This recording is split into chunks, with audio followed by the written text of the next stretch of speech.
We are live. Let's say good afternoon, everybody. Welcome to the show. T-Dub and David Collins is in the house. I don't know where Pat's at. Pat's probably thinking of a way to drop his car off a cliff and get insurance money for it. Yeah, I could see that with what he's got going on. Yeah. So worst case, if he wants to do that timing belt, I can reach out to a couple of the techs at Finley and see if they want to do it off the clock.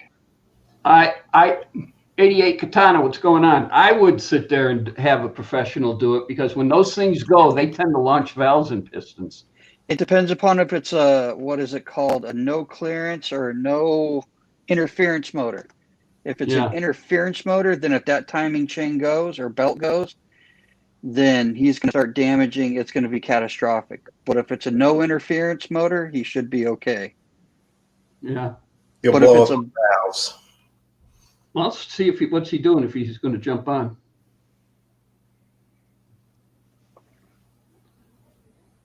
So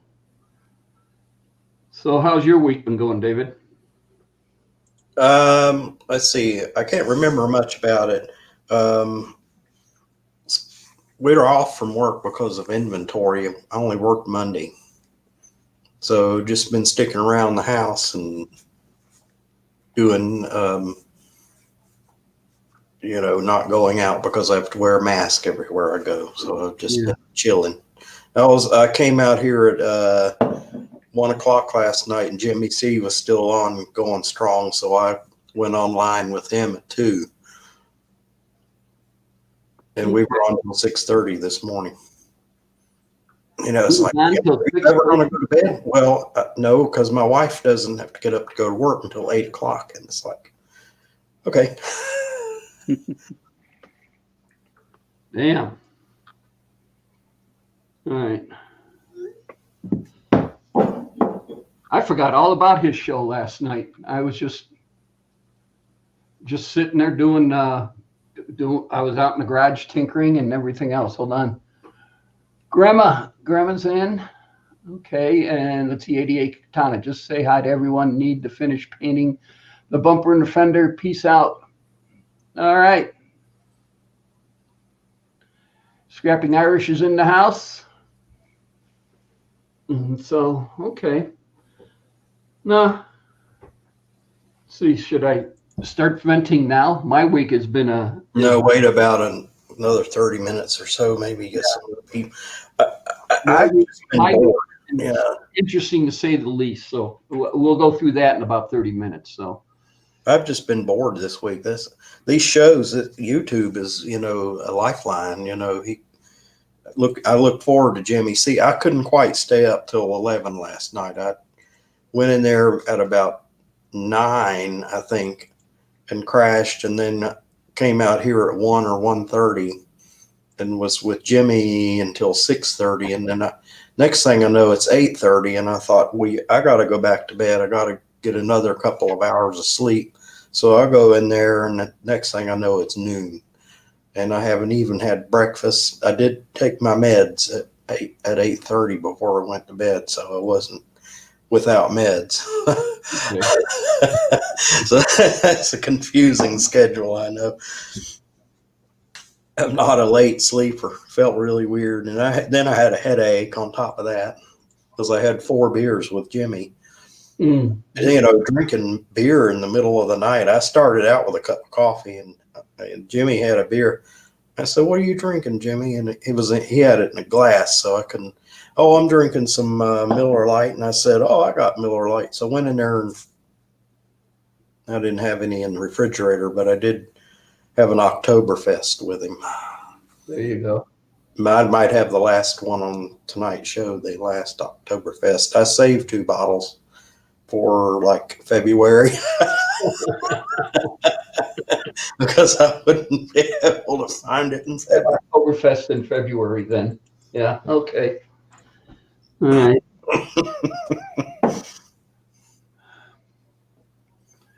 See, Hazy's really pedaling his bike all over the place. We had a 2-hour video of him riding his bike going down to some river to go fishing. Oops. Saw the ceiling. Yeah. Yeah, that was nice. Nice It's- fall. Nice trip. Did you enjoy it? Yeah. As quick as it was. Now my allergies are going to try to act up on me at all. So Monday you fly out, T-Dub? No, Sunday. Sunday? Yep. You coming back for the weekend? No. No? No, You're gonna couldn't stay- justify it. Huh? Couldn't justify it. Not even with your frequent flyer miles? Couldn't use them? No, for some reason they wanted a ton of miles to do that, and it was more than what I have in my account, and it's like, no, Save thank up you. those miles. Because you need to take you a nice big His vacation. old boss, when T-Dub got interviewed, his old boss, I think, had enough miles to fly to England because his wife's from England. Fly him and her to England 2 or 3 times over, wasn't it, T-Dub? Something like that. Yep, both of them. Yeah. Yeah, because one thing T-Dub does in this job, or he was told to do, he does in his job, is he flies, he travels. I got some from going to Dizzy's those 2 times, and I donated them. I donated them to the veterans. American sent an email out and said and those miles expire. At least they said mine were. I had like 1,000 miles that I knew I wasn't going to use because of COVID, and I just donated. I don't even know what they're worth. I got about 5,000 miles from all the airline trips down the Grapevine to Dallas Fort Worth. Well, I remember getting a free ticket. I think I had 2,000 miles, and I got a free round trip ticket anywhere in the U.S. But that was like years and years ago. Yeah, now I need about 30,000, depending upon the time of year, to get to Vegas. It might have been like 20,000. 30,000 miles to go from Grapevine to Vegas. Mm-hmm. There must be some prime. Must be a prime time for that airline or whatever. Oh, the airline fucked everybody over when the economy tanked and they started charging for bags. That's when they were like, you know what, we're going to change all our policies so it benefits us and not the end user. Well, let me warn you. They're probably really screwing the pooch too on everybody with this COVID going on because, they're not flying. So, hey, we can deduct 10 miles from this guy. He'll never miss it. Yep. No, I remember it kind of worked out. If you got a free flight for about every 10, and they were short run flights for me. So you got a free ride for every like 9 rides you paid for with the miles. I don't know if that's still true. But one quick warning, if anybody plans on flying United, they're the only airline I know of right now. When I planned this last trip to Dizzy's, I couldn't get a good flight unless it was on United. And if you go, the United has this thing that the other airlines doesn't have. It's called basic economy fare. And you're not allowed to carry on the plane. You are allowed one personal carry-on, but it can't be there. I ordered it, researched it on YouTube, and I ordered it from Amazon. It's a bag that can't exceed a certain size, and United has the right to measure that bag and see. Otherwise, if you get the economy ticket, plan on paying them $30 to check your bag. There's no way. Unless you're just going to go for an overnight trip or something like that, that would be worth it. Right, let me ask this question. If you didn't go to their super economy fare, whatever it is, and they said you couldn't bring a bag in, it cost you another $30, that $30, if you put that towards your airplane ticket, would have taken you out and gave you, and let's say the next class up than the cheap fare, and you could have brought a bag. I didn't investigate it. I just use Expedia and whatever comes up. See, I wanted a flight that left in the middle of the day. I didn't want that because I had to take the train to the airport. So I wanted to make sure I had a couple of hours of a cushion between when the train got there and the plane. The closet. But either, American or Delta, they were either early in the morning or in the evening. United was the only airline that had one in the middle of the day, and that flight left at noon. So, okay, I would have avoided it. But actually, it was a pretty nice flight. It wasn't a bad flight.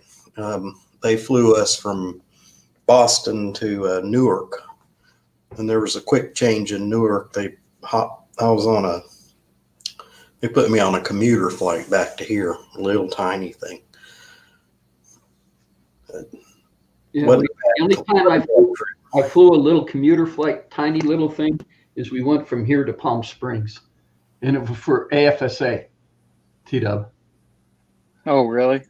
Yeah, and it was it was probably made by Piper.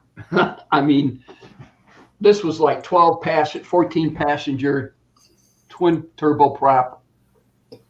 We're going to get up to 15,000 feet, and that's about it. Just enough to clear the mountains and drop you into all those public jumpers. Yeah.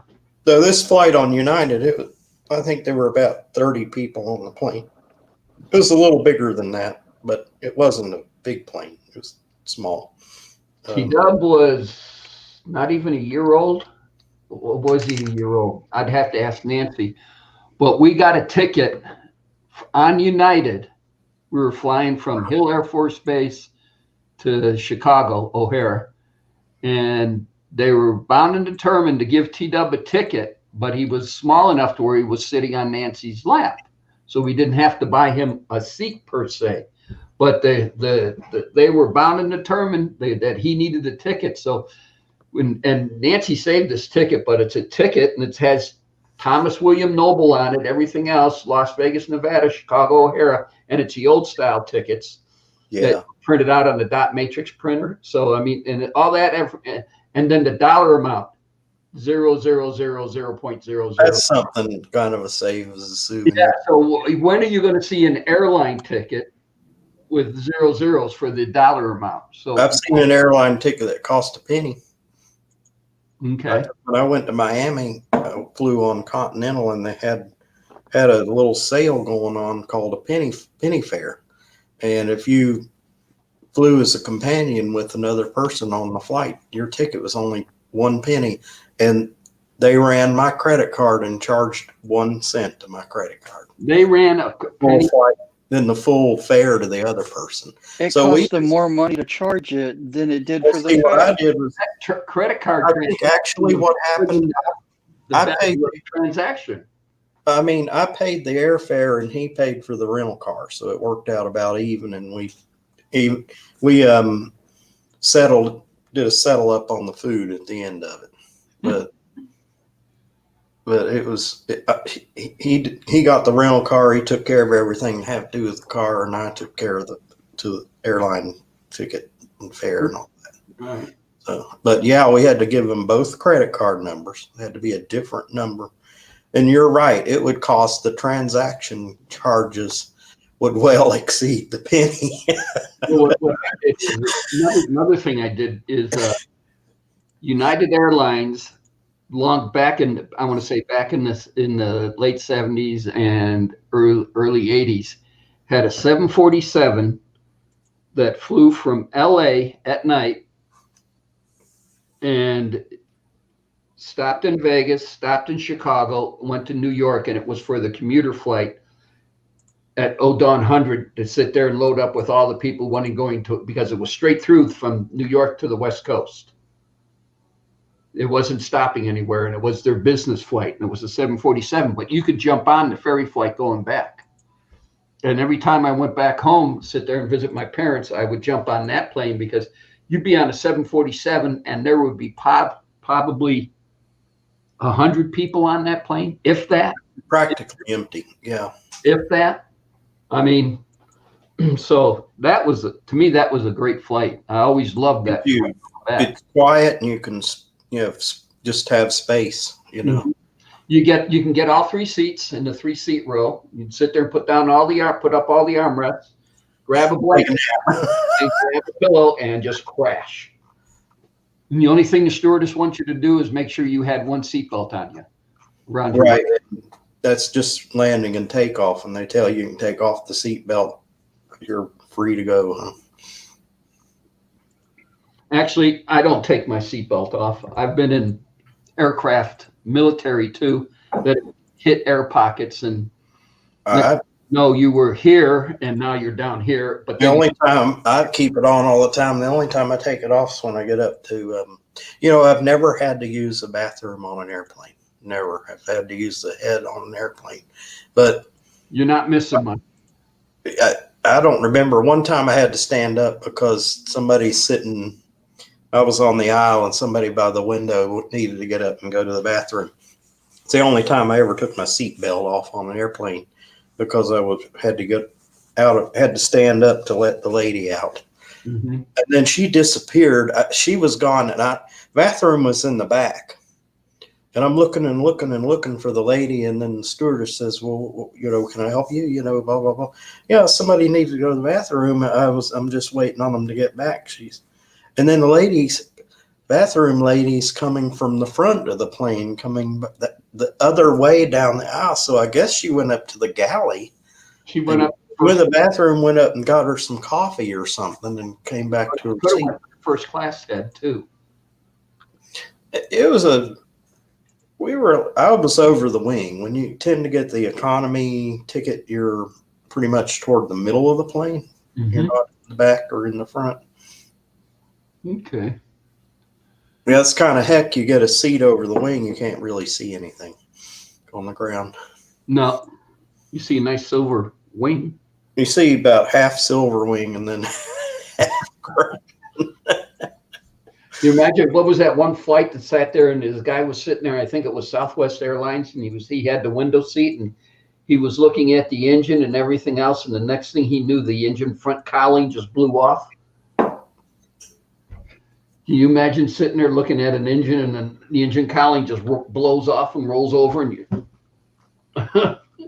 hey, stewardess, something's going on out there. As long as the engine doesn't come off, I guess you're all right. Well, as long as the engine kept running and none of the little bits and pieces went down and fought it out. So, I mean. Well, how many other engines? An airplane can fly on one engine. I mean, all the engines can go. Yeah, they got to pass what's called ETOPS. Or ETAPS. Like one time, and it was a penny fare flight. We were sitting and talking, and we got the emergency aisle. This guy that I rode with liked to get the emergency aisle. And we were looking at the emergency exit door across the plane from us, and you could see daylight through a crack around the door. And it looked like it was about 3/8 of an inch. You can see blue sky out through the door. Oh. So I hit the stewardess bell, and I got the stewardess back there, and I pointed at the door because I didn't want anybody else to get on the plane and get nervous. Mm-hmm. I whispered in her ear. I said, "Is that normal to see daylight around the edge of that door like that?" And she said, "Oh, yes, that's normal. It has something to do with pressurization of the plane or something." And I said, "Well, okay. I just wanted to let you know that I saw something that looked a little unusual to me." Okay. Pat just texted me. He'll be on in a few. He's in the middle of on the phone with AT&T, and he's helping Robin with some schoolwork. So. Okay. Okay. So. So. A plane cabin was completely sealed, but I guess they do need to ventilate it somehow, because they have it under pressure. We're doing the air from outside and pressurize I know they heat the air because way up in the sky, it's cold up there. Mm-hmm. So they pull it in from the atmosphere and heat it somewhat, and then it goes into the cabin. You would know more about that than I would because you were in the Air Force. We were flying on a C-5A Galaxy playing basketball when we hit an air pocket. And then I was looking eye to eye with the rim when we hit the air pocket. And then if that doesn't scare the little bejesus out of you, I mean, you're sitting there going up for a layup shot, and you sit there and you jump, and next thing you know, your plane hits an air pocket and drops, and you're looking eye to eye with the top of the rim of the basketball, which is what, 10 feet up or something? Yeah. Yeah. So you're sitting there going, okay. Yeah, you went up 10 feet up in the air. So, yeah. So then we made the start. Plane. You were we came to the startling conclusion that if you were flying around inside a flying airplane, you would not put any more weight onto that airplane. You were stationary. The plane moved. Yeah, yeah. How you doing? Hey, what's up, Hey, Captain? Captain Dirk, what's going on? What's up, Gemma? Irish? Oh, he kissed us all G-Dub? last night. How's it going? David? Hey, we have Matt. How you doing, Matt? So, I like your shirt. Yeah, I like it Oh, too. thanks. That's great. Sure. It doesn't quite catch my beard on fire, so I like it. Where did you get that shirt? From Tom. I'm messing with you. I know where you got it.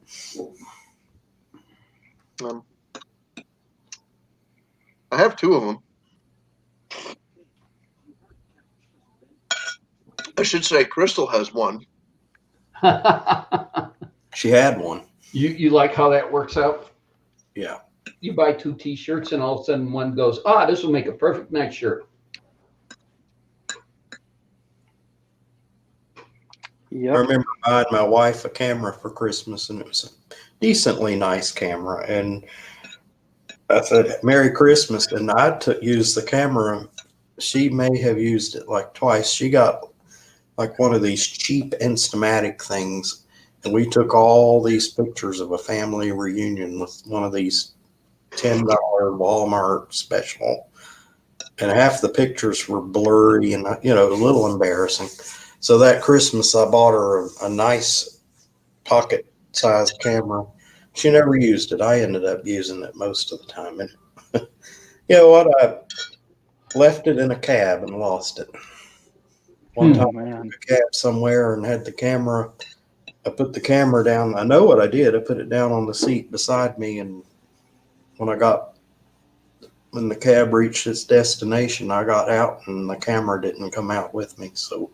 Oof. And you wouldn't figure the cabbie would actually tell you, hey, you forgot your camera, would you?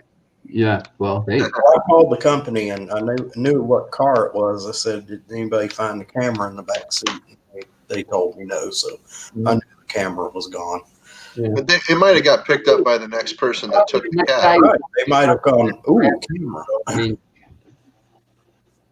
I think Captain Jerk and I just said the same thing. Mm-hmm. So, yeah. Yeah, that sucks. It was only like $60, but it was not an Instamatic. It had autofocus and all that. It was a Canon. It was a halfway decent. Canons are nice. I have a Canon. I fire it at dawn every day. I've got a Pentax PZ10 or whatever, and I thought it was garbage. I got it from some camera shop that did repairs, and I can't figure out what's wrong with it. I ran a roll of film through and it works. And then I saw a review on the Pentax PZ10, and it was one of their best cameras. Great camera, good collector. It's worth a lot of money. There's KEH Camera you can buy used cameras from, and they also do repairs online. Who? Yeah. KEH Camera. Business with KEH. I've had them work on the cameras for me. Oh, excuse me. Okay.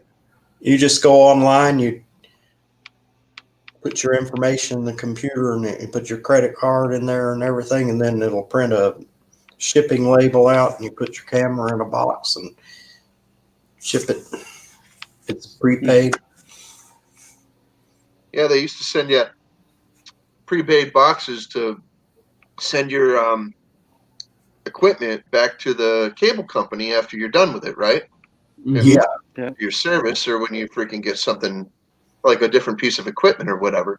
If you go to the office just to trade out boxes, they'll charge you $20 for standing in line for hours and then getting some freaking doofus being rude to you behind the counter, and begrudgingly going in the back and trading out your box and like sitting there and making you wait another 20 minutes while he fumbles with paperwork and then finally hands it to you like this, like, and he's reading off the paper and he's holding it He's holding it there, but not quite letting you take it out of his hand. I have never had that And then the experience. stupid douchebag tells me, "Oh, you're not allowed to take that out of my hand. I have to put it here." I'm like, "Okay." I picked it up and I flipped him off and I left. Well, you know, I I was had a, about to come back to that office, and I have not since. No, that guy can. That office can. Yeah. Well, that's it. That's like be when better, we were buying this our '78 Chevy van up in Utah. We were sitting there and we were talking to the salesman, and I made an offer. The whole reason I was telling you that was to say that I took my old box. The next time I had an issue like that, I took the old box and I mailed it back to him. Well, I worked at UPS. Go ahead, Tom. Tom was talking. Sorry, Tom. Okay. Sorry. All right. So anyway, we'd sit there and God, what's the story I was going to tell you? About the van, you were making an offer. We were buying the van, and so I made an offer, and the salesman says, "Well, I got to run this by the sales manager." And I sat there and said, "Okay, fine." So Nancy and I are sitting there, and he gets up and he walks out to go to the sales manager, and about minute and a half after he left, I grabbed Nancy. I said, "Come on." And so we were like right behind him. We're watching him and everything else. And all he did was go outside and he lights up a cigarette. And I sat there and I said, so we came walking out the door and I look at him. I go, "So what's the time frame out here? Having a cigarette is about the same time that it takes you to walk my offer through the sales manager." And he's sitting there going, blah, blah, blah, blah, blah. And I sat there and I said, "Okay." I said, "You're not the only Chevrolet dealership in town. Think about that. And when you're ready to apologize or have your manager apologize, I might come back. But right now we're headed down to Salt Lake City and we're going to go looking down there." And we left. Good for you, Tom. And we left. And they never called back or nothing. Well, when I worked, We did go back up to the same Chevrolet dealership in Ogden and sat there and looked around up there because down in Salt Lake, they didn't have anything for a van. And I wanted to fix up another van for cruising on the highway. yeah. Well, I worked at the UPS store, and people would bring right and left boxes from Dish Network and cable, like Time Warner Cable, all those people, them returning old equipment, old boxes and stuff like that. Mm-hmm. And the other main thing that, these were free. The customer didn't, somebody brought their Dish Network box and put it up on top of the counter and said, "Okay, how much will this cost me to ship it?" And the box was not even sealed up. The box was still open and he had his label. I said, "Dish Network's already paid the shipping, but we charge $2 to pack it." And I said, "If you want," I handed him a roll of tape. I said, "If I tape it up, it will cost you $2, but if you do it, it won't cost you anything. I'll lend you a roll of tape." So he put his tape on his box, slapped on his sticker, and out the door he went. He was happy that it was that had prepaid shipping. He didn't have to pay to ship it. Johnny Five's in the house. Hey, Johnny. So yeah, Johnny Five. Yeah. Hey, Johnny.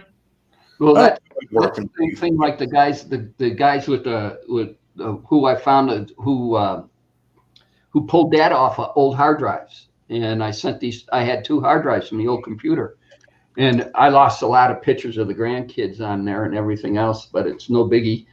Yeah. And so I just sat there and we sent them in, and they said, "Well, we'll pay for shipping going in." And I said, "Okay, fine." So I sent them in. Okay. They turned around and they said, "Oh, it'll be $2,700 to get the data off the one drive." And I said, "Well, for $2,700, I can stand to lose pictures.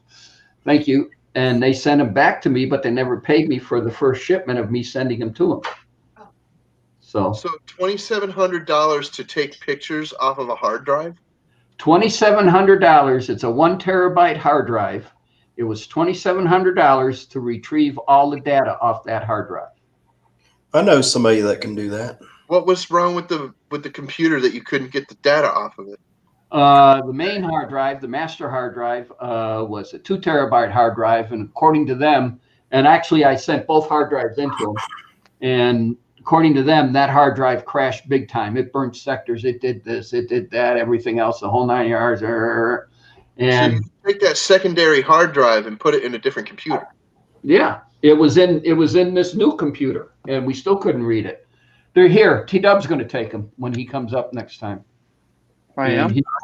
That's what you said you wanted. He said, "Don't do nothing with them. I want to play with them." That's I right. had to try to do I've it slept when I since then. Okay. You still want to play with them? Yeah. Okay. When I had the old Dell 4300, you know, the I can't remember the name of it. It was the first. It was the old 32-bit Dell. I still have it. When it was running XP, I knew somebody right up the street here. I took it up here. It had a hard drive crash, and he recovered all the data for $99.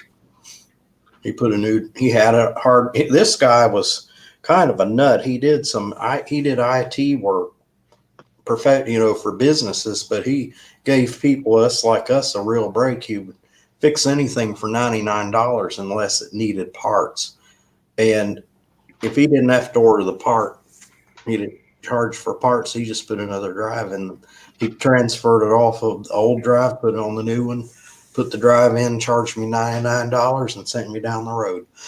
Oh, wow. He knew how to do it. I mean, this guy, I don't even know if he's still in business, but he's a real whiz. I mean, That's pretty cool. and he let me back there and look at his shop, his bench and what. Well, when I was loading up the new software on the computer, I found this.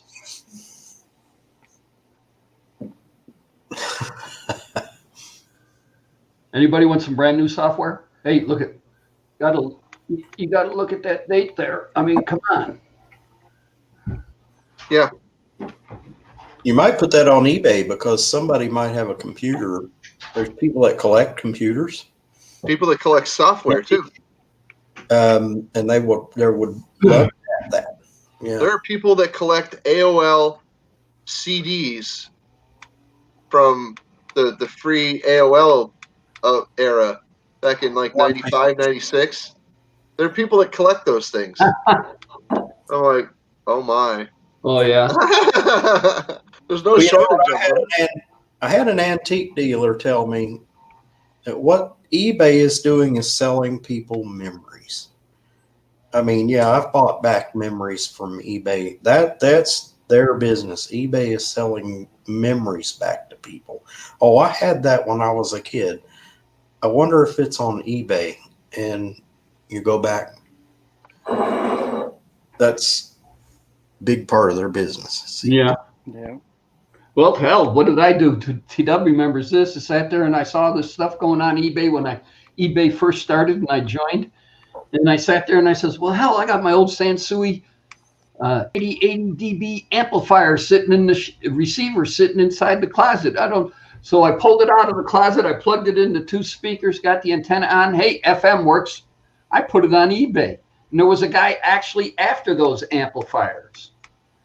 My brother had one of those. And so he sat there and there was the 7070 dB, the 8080 dB, and then the 9090 dB, and all depended upon how much wattage you want pumping out of those things with different sizes.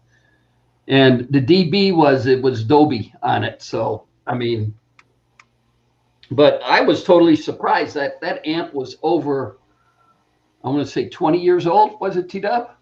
Yeah, because that's about my age, and you bought it before I was born. Yeah, well, it was way before you were born, so yeah. I know that amp. My brother had one of those, and he's kicking himself to this day for getting rid of it because it's a good one. We had rebuilt the home stereo and taken it out, and it was sitting up in the shelf, and I sat there and what the hell? And this guy purchased it. And then he turned around and he's sitting there rattling off a whole bunch of stuff about what was wrong with it. And I said, and asked me why I didn't list that on the listing. I sat there and I said, first of all, I'm not an electronic technician. Second of all, I didn't stay at a Holiday Inn. And third of all I did was hook it up to some speakers, played the FM, and it worked. And that's what I said. And he goes, okay, no problem. And he didn't want his money back or anything. He kept the amp. Oh, he got a good deal on it, probably. He knew what he was doing. I think it went for like $200, 180 something. Oh, it was $1,000. 12, at least 1,000. They're probably worth over $1,000. Nah, not nothing that old. I mean, hell, this is right after they got rid of tubes.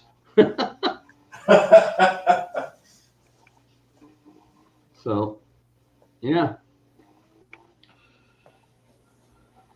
You So, never know what somebody could be collecting, though. yeah. Any new casting work, Captain Jerk? Have we casted anything new? Or played with anything? I don't know. Let me see. He made skull refrigerator magnets, T-Dub. I got 4 of them. Oh, cool. You want to? No. I'll send I you. like the skulls I have now. I'm having fun playing with those. Oh, I mean, I don't want to take from you. Of course, I would like one, but I don't want to rob from your stash. uh-oh. It looks like he did a lot. We got a box of stuff. I would like a CIA letter opener if he's making those. A What? what? A CIA letter opener, a plastic knife.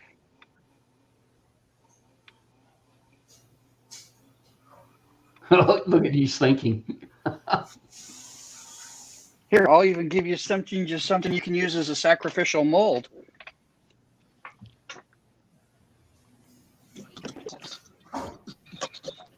Your brother was just here. Here, he's back. Oh, wow. There you go. So you want a plastic knife made out of that? Yeah. Something great to bring on an aircraft with me. How you doing? Pat's in the car. And he's driving to go get a water ortho pump. appointment. Huh? We're going to an ortho appointment. Uh-oh, wait, let me make Yeah, for Captain John. Jerk big. Oh, wow. Oh, that's a big one. Wow. Oh, wow. That's a big one. As two repeat cool. palm. Oh, and it glows in the dark too. Yeah. You didn't find that in the bottom of a cereal box. Yeah. That's what I think Captain Jerk wants to do, is go to work for General Mills, so make those, so put them in the kids cereal But too box. bad they don't put prizes.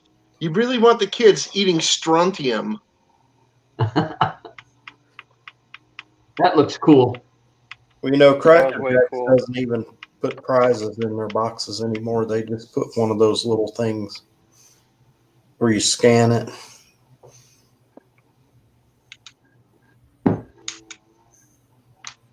Uh-oh. Damn it. Time for new batteries. You son of a bitch. There went your flashlight. It's not the batteries. I keep telling people that, and they never believe me. It's a stupid connection in the laser. Oh, well, you gotta freaking just use a wire. I What does that even mean? apologize. All right.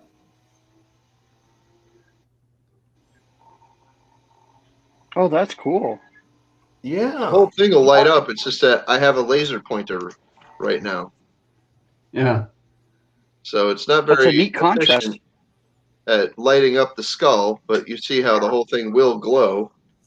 Mm-hmm. It looks better in person, by the way. All of them do. This is purple. Holy smokes. Mhm. Hi, He's the Evelyn. one that made the ones we have. Uh-oh. Hold on. Say hi. Hi, Elena. Oh, that looks Oh, cool. that's cool. It glows better in like right in front of you, you know. But Mhm. like you keep saying, the camera ruins it. This little pink one, you see, the lightest little touch of this laser pointer will make it glow like crazy on camera, but it's deceptive. And you see how it doesn't last very long. Oh, yeah, you can Mhm. see it just going away. As it's coming forward, you can see it. Oh, that's cool. But that's a really bright cool. pink one.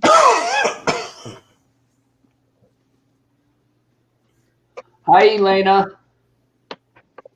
You say hi to Papa? Say hi. Say hi, Papa. Hi.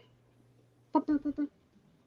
Get this green one here, which also glows. Yeah. Say hi, Papa. Bring her in a little bit. All right. I'll call you. Now, is that the UV flashlight or just a regular flashlight? It's a UV laser pointer. We used that in the optical lab to test lenses, whether they were the photoreactive, like if you got a transition. This is a blue one.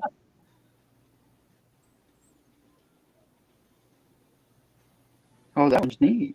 Wow, that's cool. That's the color blue it is.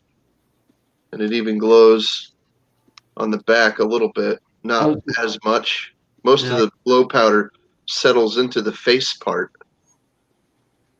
So when they're in the mold, are the faces facing down when you Yes. have them in the molds? Okay. So it doesn't say suspended in the solution. This looks while white, dry? but it's actually glowing green. Johnny Five's taking off. No, There, it's Johnny. been suspended for long enough before it sets up. It'd be Here's a- cool if you just did the teeth.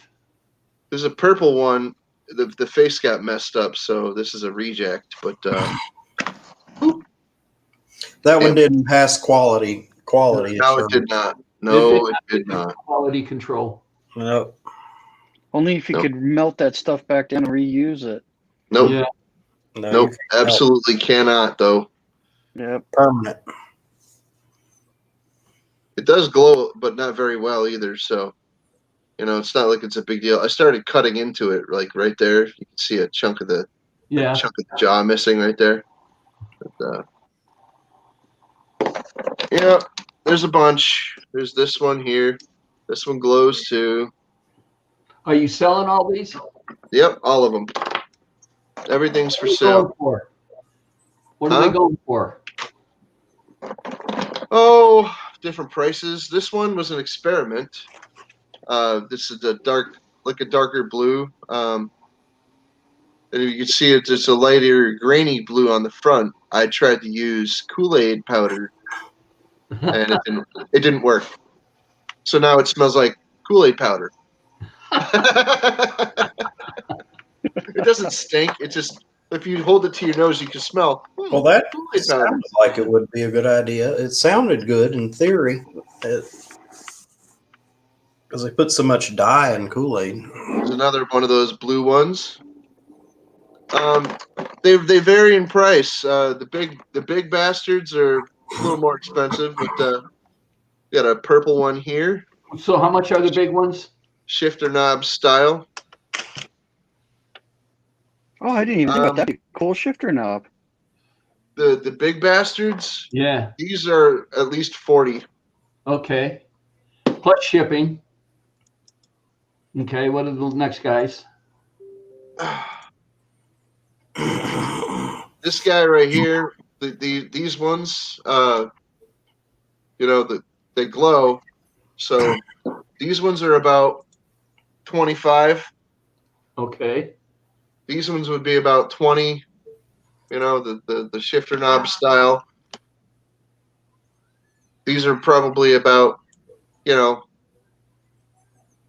12, maybe 10. Do you have a website?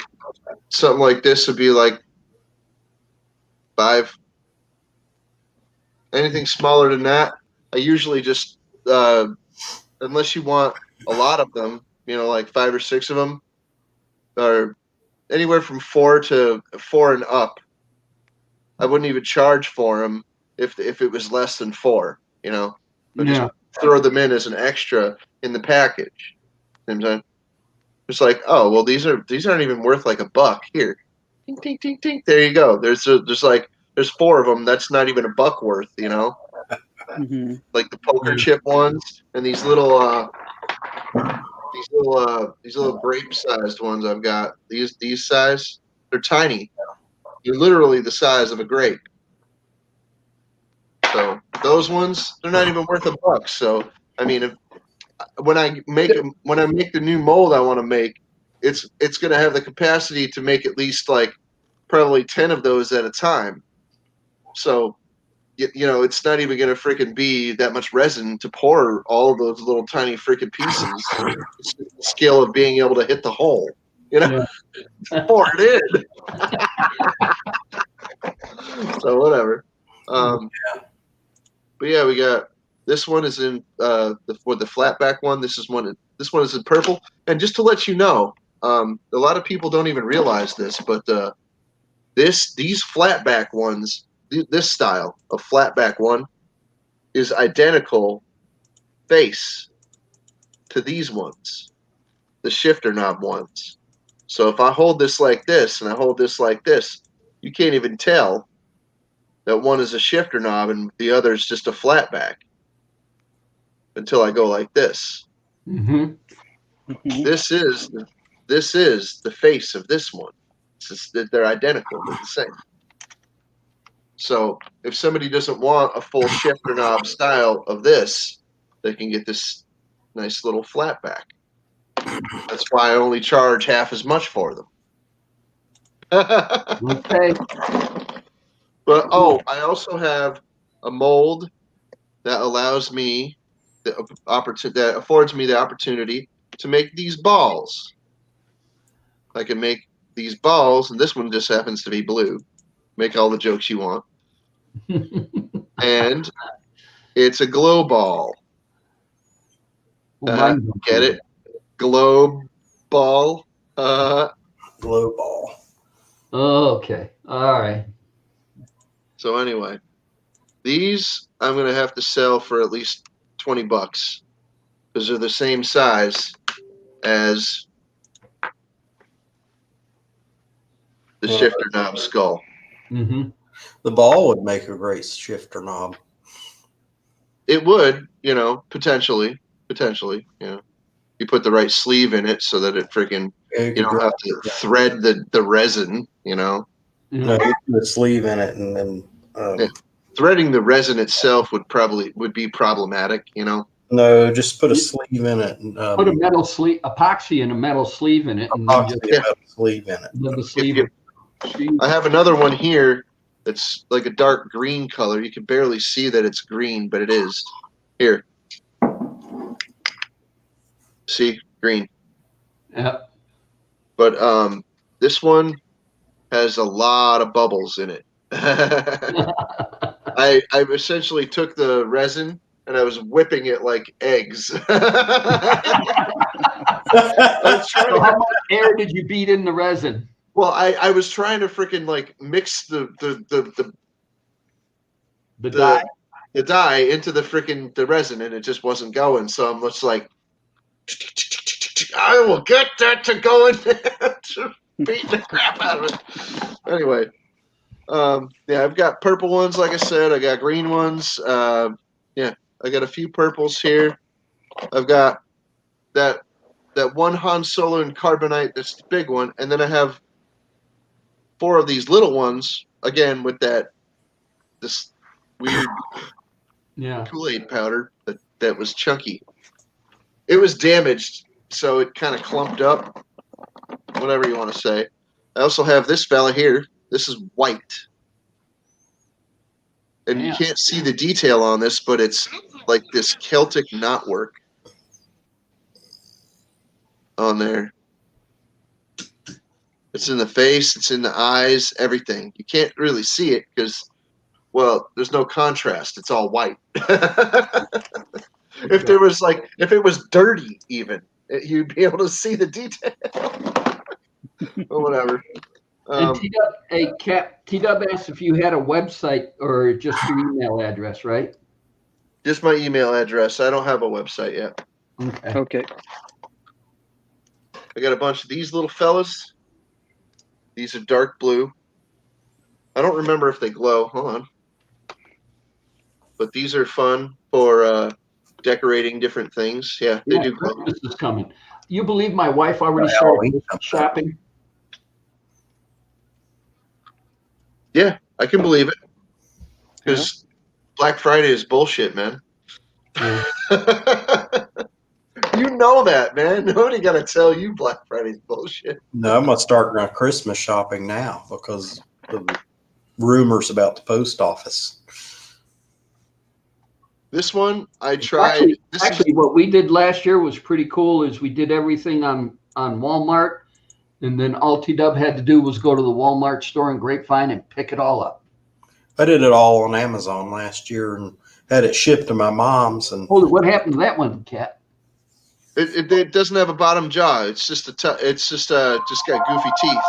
Oh, okay. Goofy, rotty teeth. This one though was an experiment. I filled it with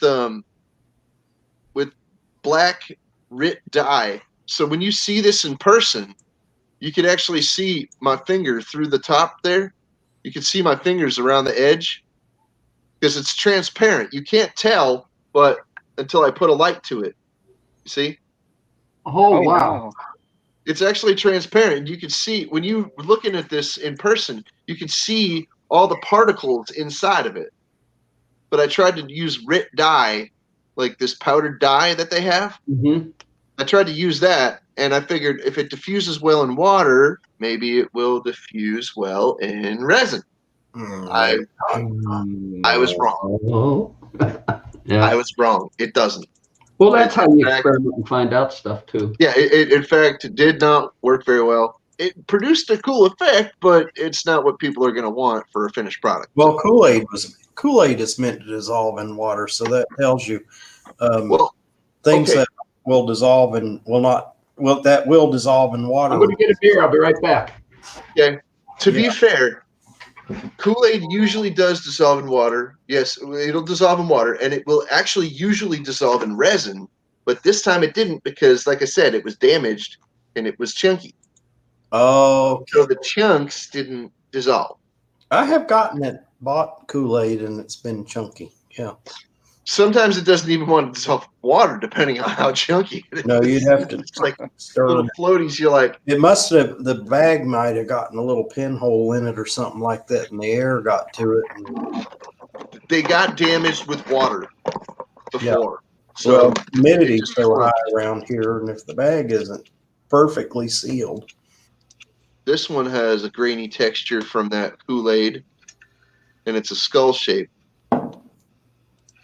So, and I have one more that was like that. Hold on, this one here.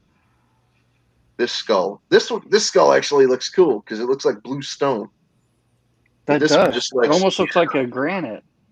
This one just kind of looks like, well, it got gook on its face. This one looks uniform, even though the back isn't. Now, this is a dumb question. Okay, it's Kool-Aid. Now, it didn't completely dissolve. Now, does that mean you can go back and wash some of the Kool-Aid off? And No. Kind of an interesting effect from that? Okay. It won't dissolve anymore because it's completely infused with the resin. Oh, the resin soaked into the chunks, and now it has all become rock hard. All one piece. Yeah. So yeah, it's never going to be undone. Once you mix something with resin, it's resin. That's pretty much it. I've got a lot of these little white skull faces. These are pretty cool. Yeah. It's like that little blue one I showed you. I have poker chip ones these are purple. I think these glow. No, these ones don't glow. But I've got. That's why I call them poker chips. They're real thin, and they're about the size of a poker chip. I have a bunch of these little shapes, these little octagon, like these are hexagons, and you can see that that white coloring, is very clumpy. You see how it's like grainy, like this grainy texture. It doesn't feel grainy; it feels flat and smooth, but it doesn't mix well with the resin. I don't know why that particular type of coloring is just poop. What? Now, what color is resin without any dye in it? Is it clear? I'll check that out in a minute. What? What color is resin when there's no dye in it? Is it clear?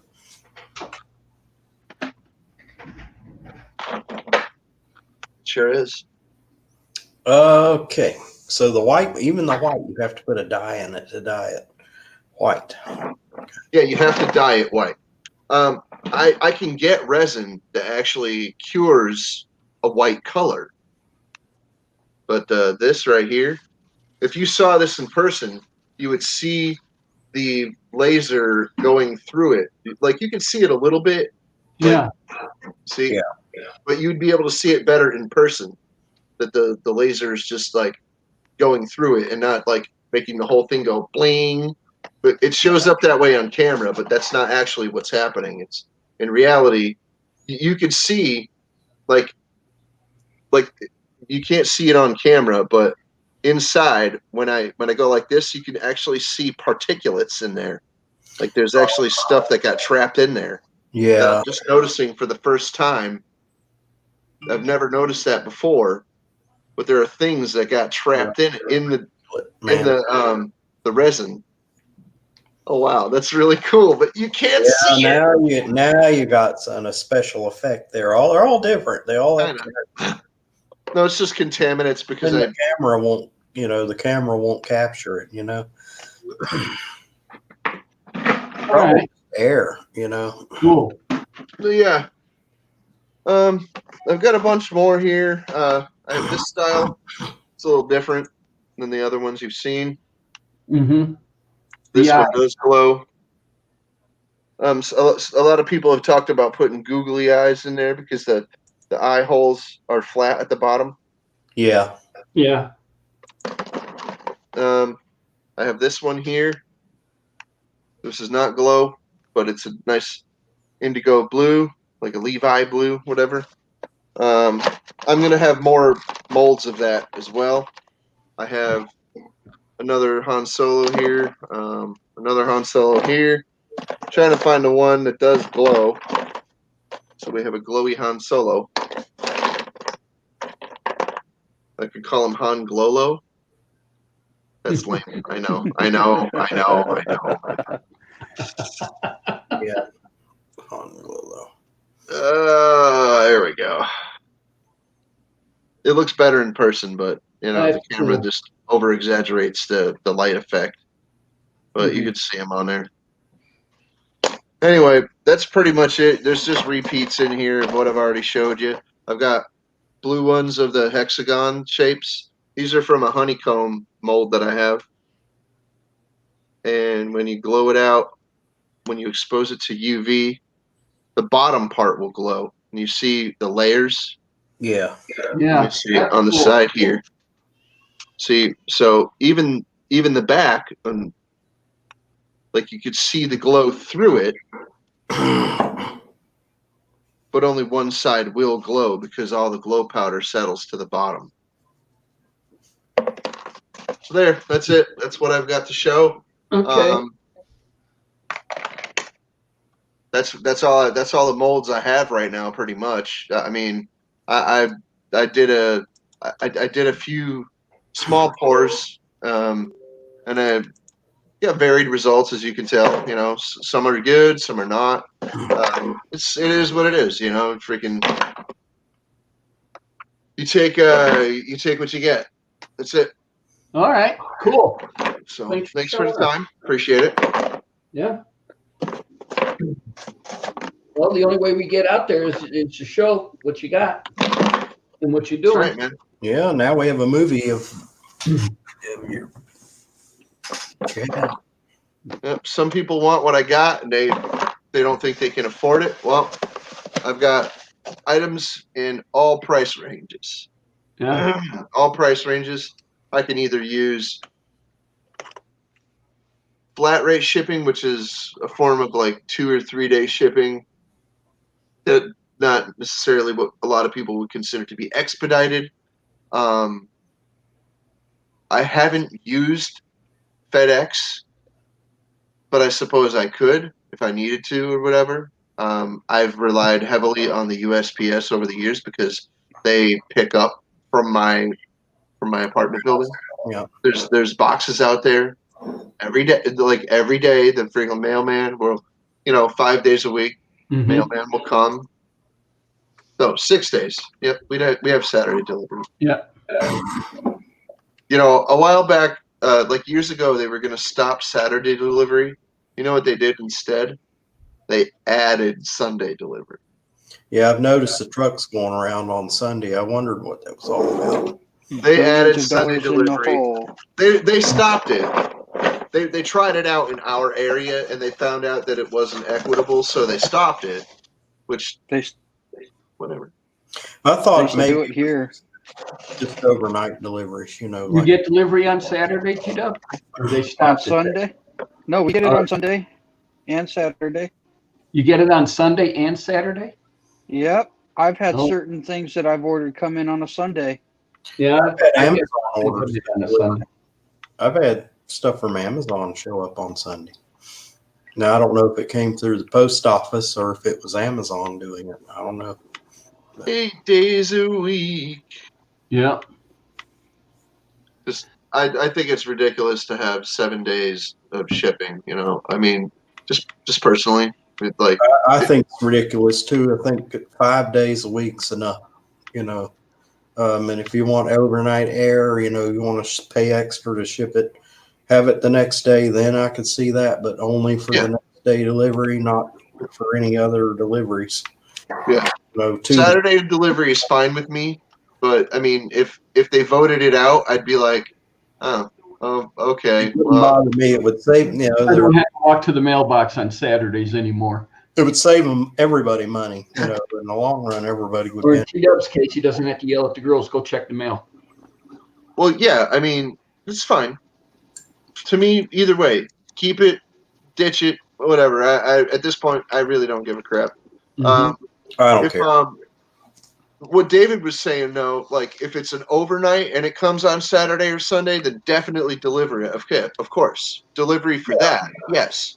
An overnight, yeah, they're obligated to fulfill that because Not you pay like $150 for overnight. You know, UPS, like holy crap.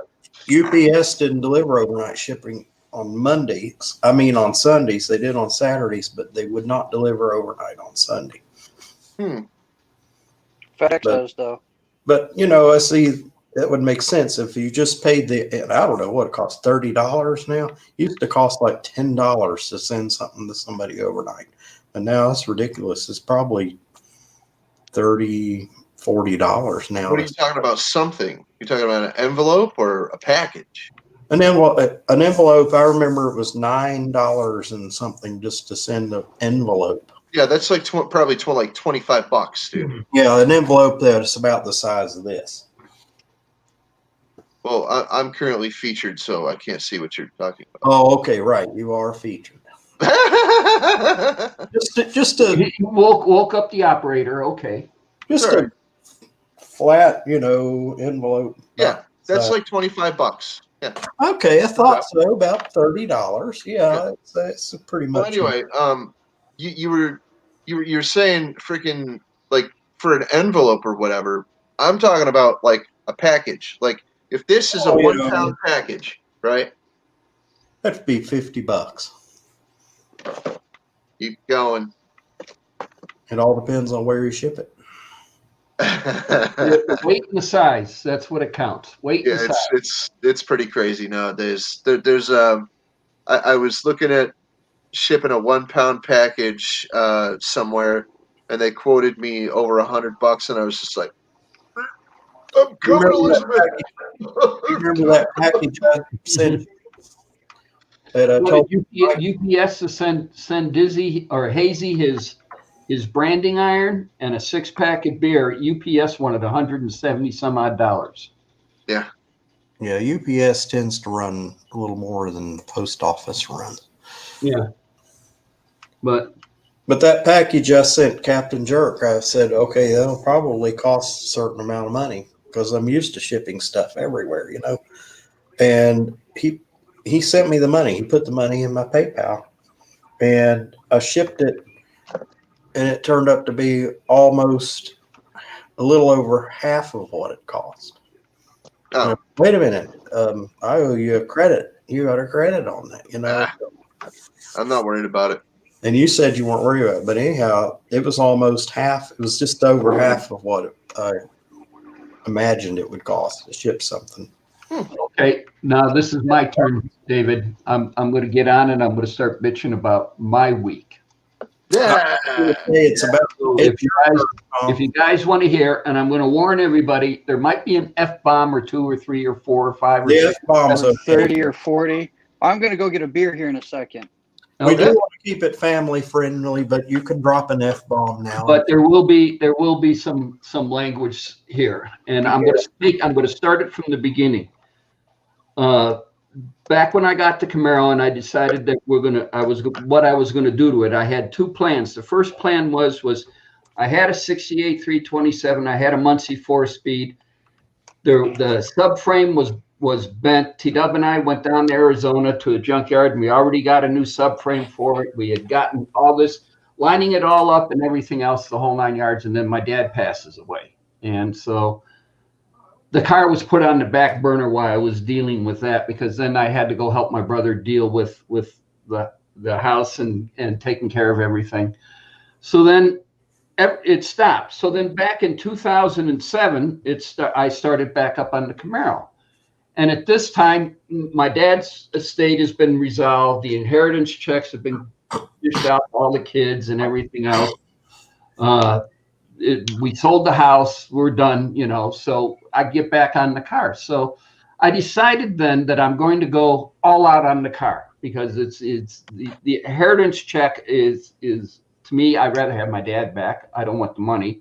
Oh, If yeah. I'm going to spend it on anything, I'm going to spend it on something that my dad and I both like doing together, and that was working on cars. So I'm dumping the money back into the Camaro. Yeah. So I did a whole bunch of research, probably I want to say, and this year we're talking 2007. So I did a whole bunch of research on who's aftermarket subframe and 4-link setup that I want to go on the Camaro. And that's what I came to, in my opinion, was Heights. So once I wrote out everything I did in Heights, and I've got the folder, hold on, I'll show you, I keep everything. Bear with me.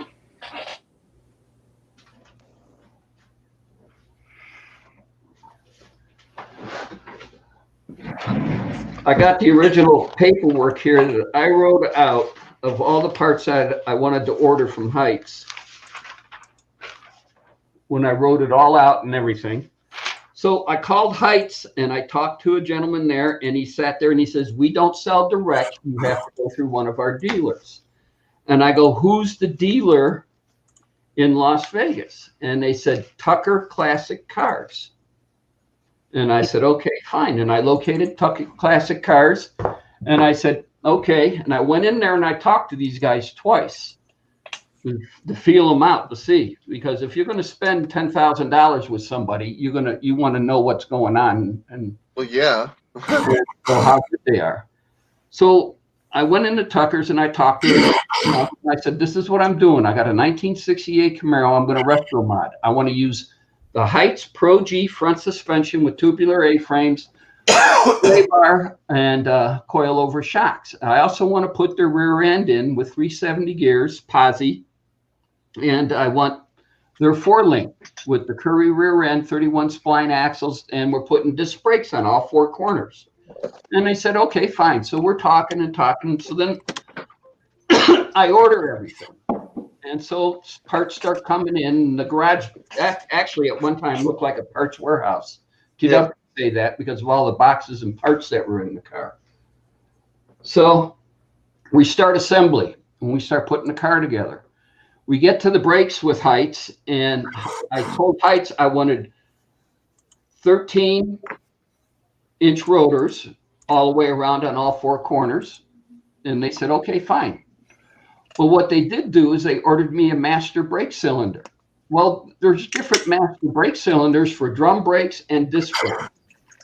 And I knew the difference, and it didn't dawn on me until HO Motorsports, Anthony was sitting there talking about master cylinders. A drum brake master cylinder will keep a little bit of pressure on to keep the shoes expanded out, to where a disc brake setup doesn't keep any little pressure on it. It just, There's no pressure. Yeah. there's no pressure until you hit the pedal. It's like micrometers. And T-Dub was working on the car with me at this time because we're making brake lines and we couldn't get this thing to bleed out for the life of us. Well, then Anthony does his little spiel on master cylinders and the whole 9 yards. So turns around and sits there and he goes, well, and I realized that I got a master cylinder with front wheel brakes for disc, the front master part of the master cylinders for disc, and the rears for drum brakes. It's like the stock 68 Camaro. Well, when you tell the company, hey, I'm putting disc on all four corners, why did you order me then a disc/drum master cylinder? So then I had to deal with that. So we took that out. That master cylinder right now is in Rubin's Nova because I sold it to Ruben to sit there and recover some of my costs. To make a long story short on this, on Tucker's, those fucking assholes, they turned around to cost me $1,613.03 more on this build than I needed to spend. They fucked up the master cylinder. They fucked up the rear brakes. They fucked up the springs on the car, and they fucked up the emergency brakes. And this has been ongoing with them. The latest was I was talking to Heights, and T-Dub and Pat and I visited the factory. Actually, we got a ride in one of their cars in their 70 Camaro, which was really cool. They gave us a ride in one of their test beds.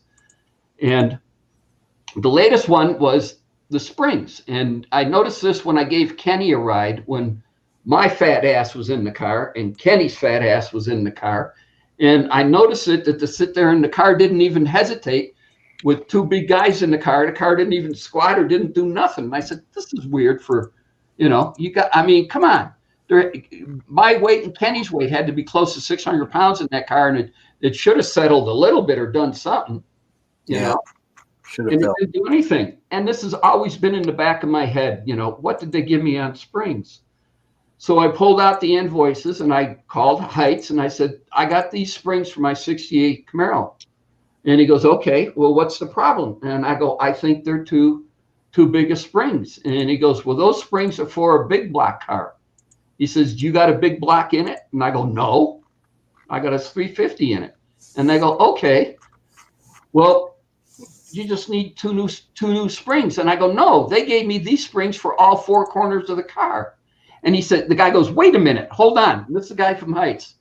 George, you got those same springs on all four corners of that's what Heights ordered and gave me, And so make a long story short, the springs were wrong. The master cylinder was wrong. The brakes were, they just fucked this thing up totally and ridiculous.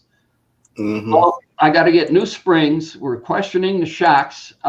Yesterday, I took the complete folder out, my complete folder for Tucker's out, and I went down through the whole thing with them to make sure that all the parts are right. The only other thing that's questionable right now is the front shocks. And I won't know those until I get those off the car. So needless to say, Tucker's screwed me again. Yeah. You spend $10,000 with a company and they fuck you. So if you ever come across Tucker's Classic Auto Parts in Henderson, Nevada, walk away. Do not go in the store. Do not buy anything from them. They're idiots. Yeah, there are idiots in this world. Yeah. There's a lot of places that are like that, though. Well, needless to say, they were, and this is the funny thing about it, they're in Henderson. I was a fire inspector in Henderson. Guess who was on my quarterly schedule to inspect every quarter? Yeah. And guess what I did? With all they fucked with me and everything, I didn't fuck with them once. I straight down the book, straight by the code book and the city ordinances. I didn't mess with them once. And were they ship shape over there? Huh? Were they ship shape? Yeah. Well, I could have wrote them up for. I mean, you as a fire inspector, you can go into any place, anytime, even some fire stations, and you can write them up. Guaranteed. Well, yeah. Guaranteed. And so, but then it's to me, it was bullshit to sit there and write up. Okay, that's not a surge protector. That's a power strip. You need to get a surge protector in there if you're going to run all this stuff in there, because I want the fuse to drop out, Right, stuff, right.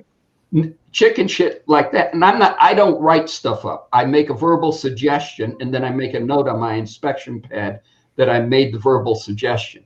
And that's it. If they don't change it, then the next time. If they don't change it and I come back the next time and I still see it's there, then I sit there and I go, okay. I said, I'm going to warn you again. If we come back a third time, it's a ticket.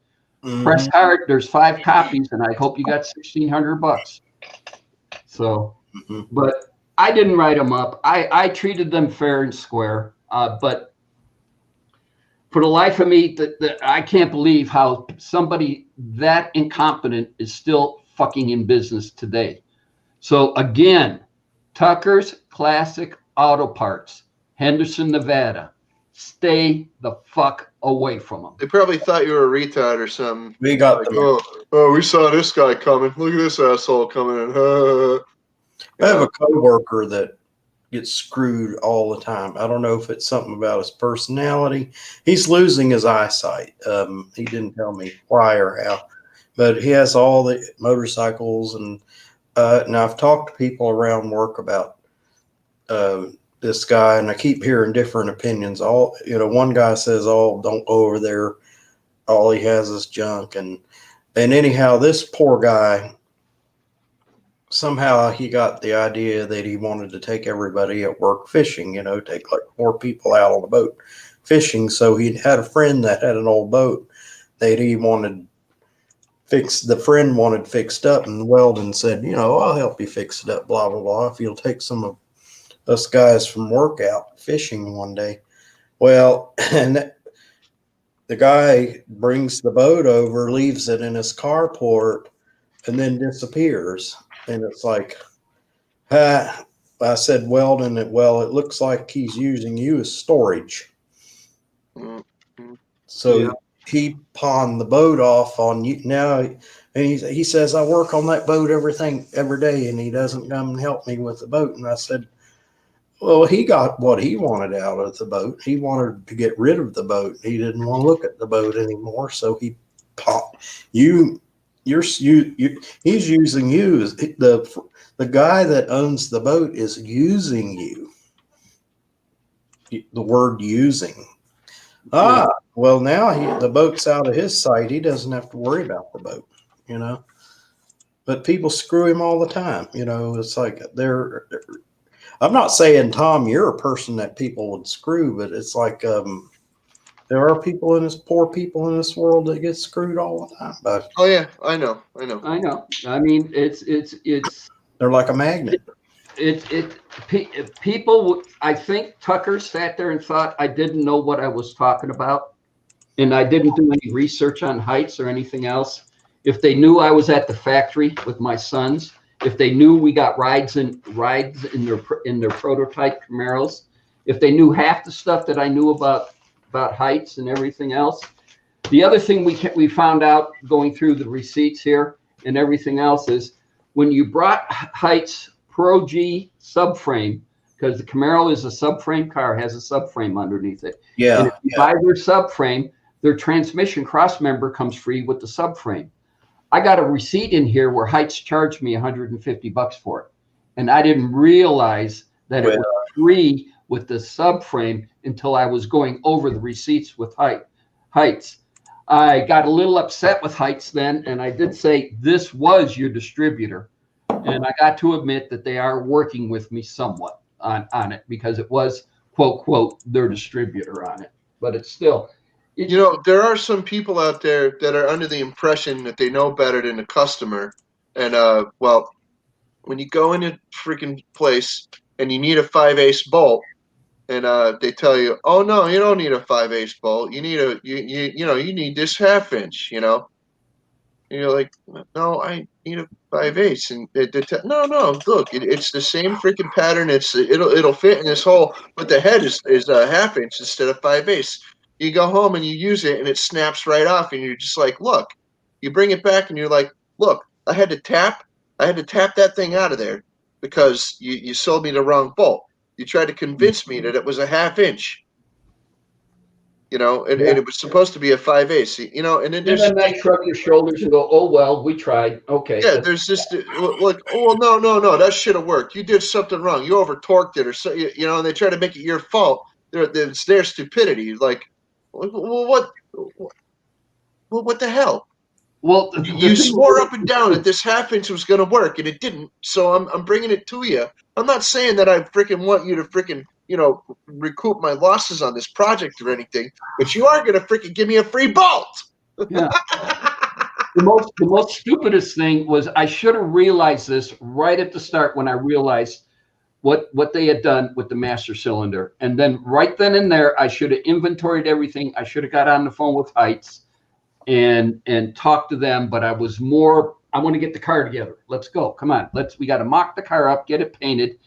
You know, let's go. And I was more into that than I was on doing it. But anybody, you're sitting there looking at the counter guy and you're telling him, I'm putting 4-wheel disc brakes on the car. I need a master cylinder for 4-wheel disc brakes. Gotcha. So they order me a master cylinder that the fronts are disc and the rear are drum. And so what that's going to do is always constantly have pressure on the rear disc brakes, closing them up. We pulled that car out of the garage the first time and the rear end was making so much noise. Remember that, T-Dub? Yep. Yeah. And we were sitting there trying to figure out what was going on. And for the life of me, I totally spaced what they did until I saw Anthony's video. But to me, it's the professionalism.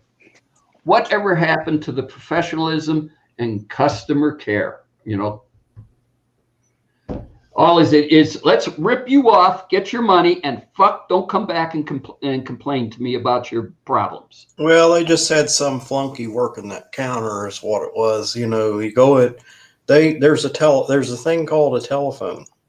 I'm going to say that you can call that factory. I'm going to say who I was dealing with, David, because he's an idiot. I was dealing with an idiot because he needed to call the factory. He needed to call that factory and say, hey, I got a customer in here. He wants a disc brake on all 4 corners. What do I have? Heights give them the information? And it's like, oh, we'll sell him 4 disc brake. Sell him.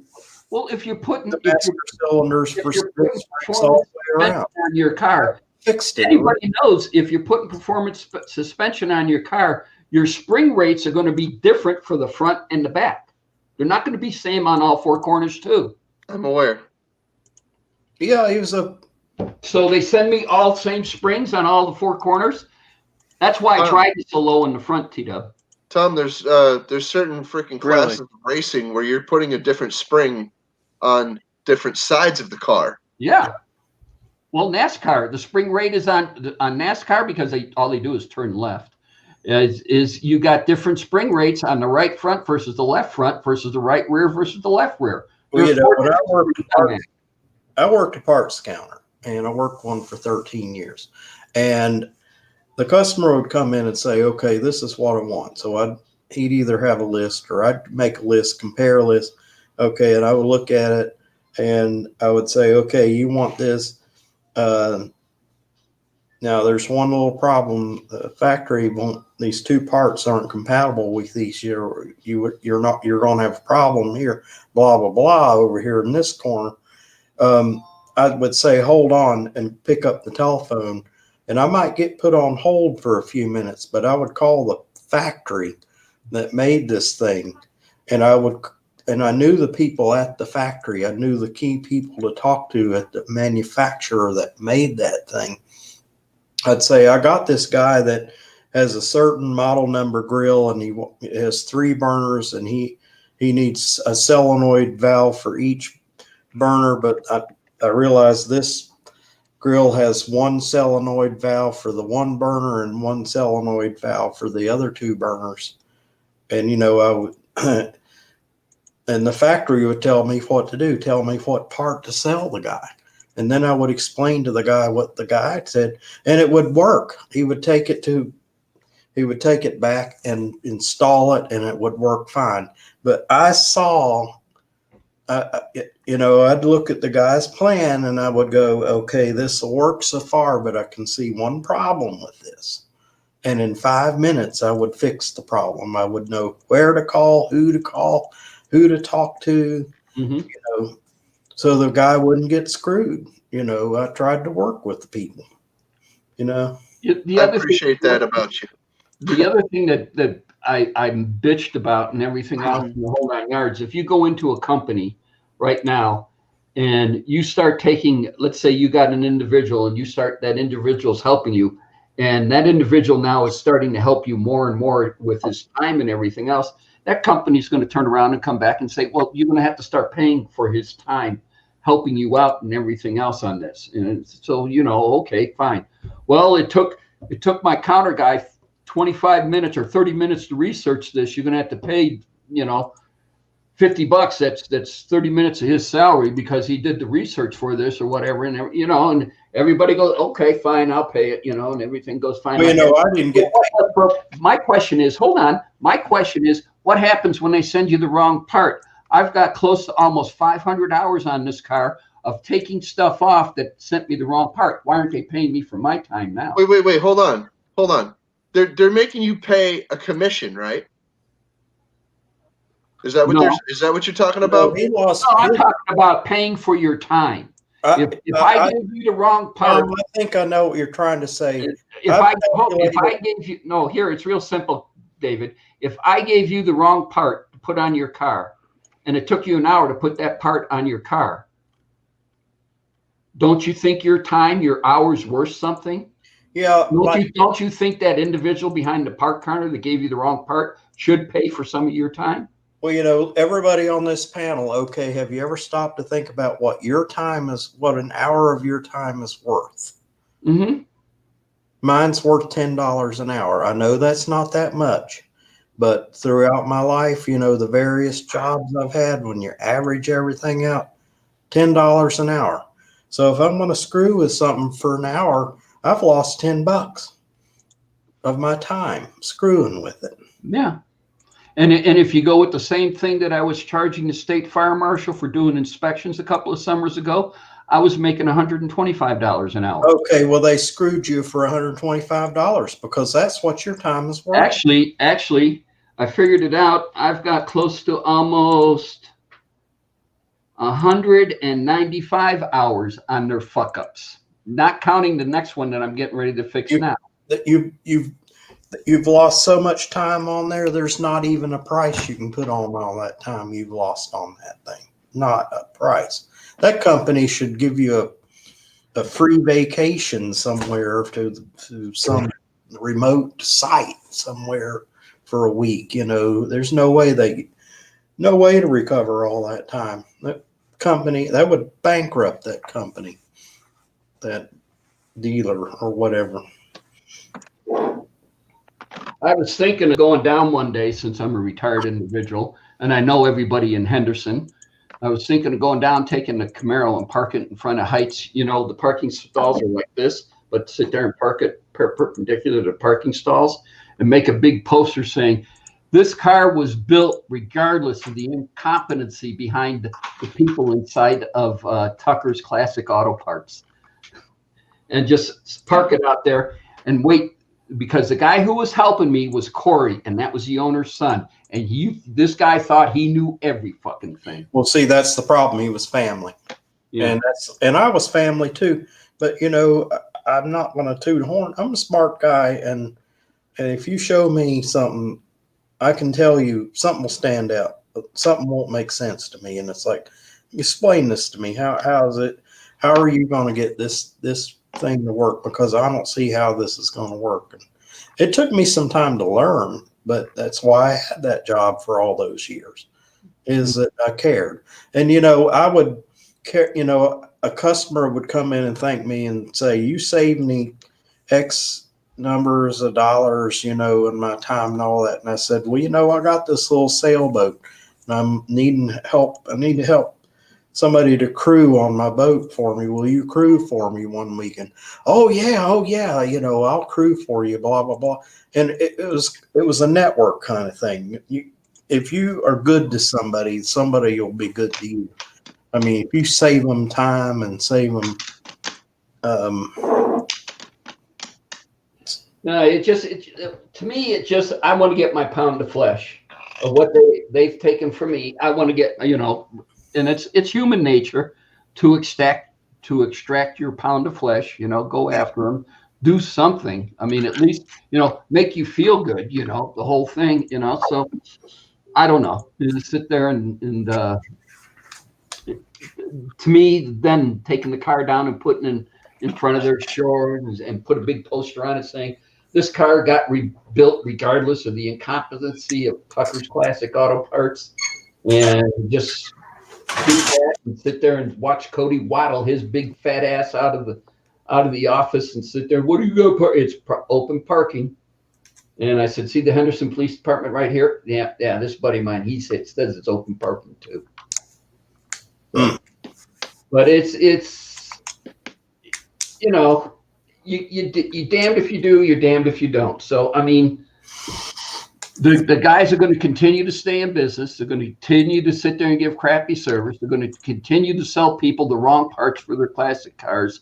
They're going to continue to sit there and put themselves out like they're the best thing that ever since sliced bread or canned beer or whatever. And the bottom line comes down to it is they're a bunch of fucking idiots that they don't know anything. I think right now when they got to put something together, the dad sits there and puts arrows on which way to turn the bolt so they can tighten it. So no, it's I say we take the warning labels off of things. What beer are you drinking, T-Dub? This is actually Victory Brewery. They're out of Pennsylvania. Oh, Called this is Sour Monkey. It's a Belgian triple, but right there is why I got it. what? 12? 9.5% alcohol by volume. Oh, okay. now, is that really sour? I mean, they Yeah. call it. No, it's quite bitter. But they have away. another one called Golden Monkey that's not sour. Yeah. That's really good. I've seen that beer and I thought, sour? Well, I don't know. No, that one's really sour. I wasn't expecting it to be that sour.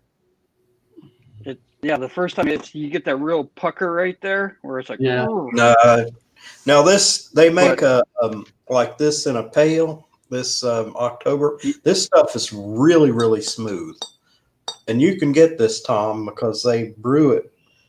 They brew it here, but they brew it near you. But What is that, Sam Adams? no, it's Nevada, Sierra Nevada. Sierra Nevada. Sierra Nevada. Yeah, that's up north.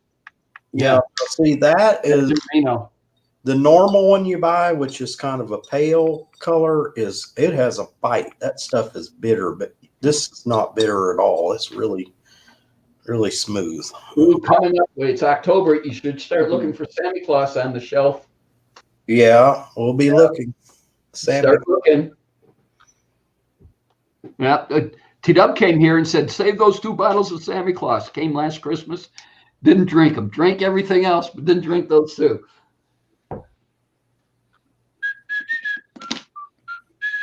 Oh, listen. Did Mom go to bed? Yeah. So how much time do Or we have? unless she's got her phone upstairs talking to the girls. How are we doing on time, Tom? We just rolled around 4:03. I got the last 1.5 hours in. dragon's milk. I'll drink the last dragon's milk. How about that? Okay. Yeah. See, but I'm probably the worst person to deal with because I take a lot of notes.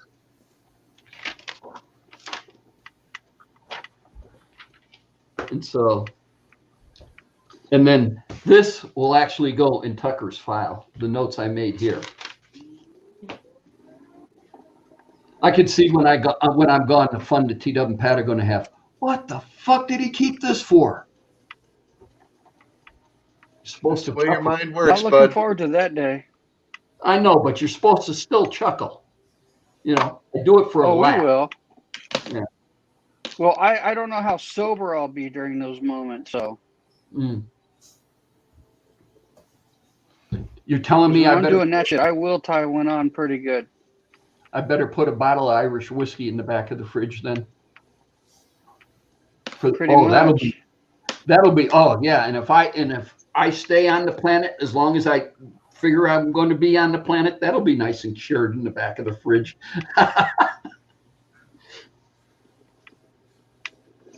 Oh. Yes, it will.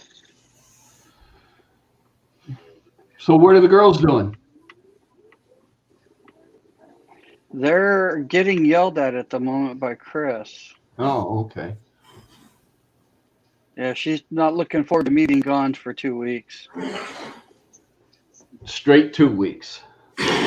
She And was the girls pissed. still, and the girls are still in school. They Yeah. schools are still open. Yeah, schools are still open. Everybody in the office that went to the board of directors meeting got COVID. Everybody in the office got COVID.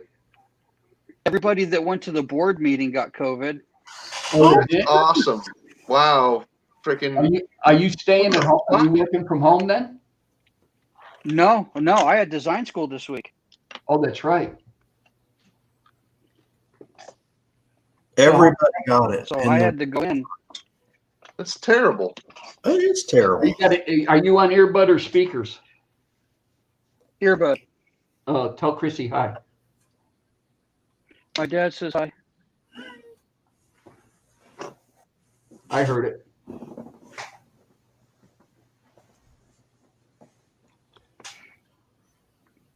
Is that your daughter? Who? No, that's my wife.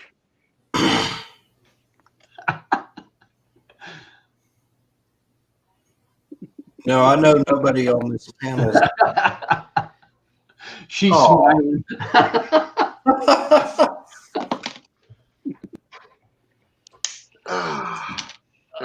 Yeah.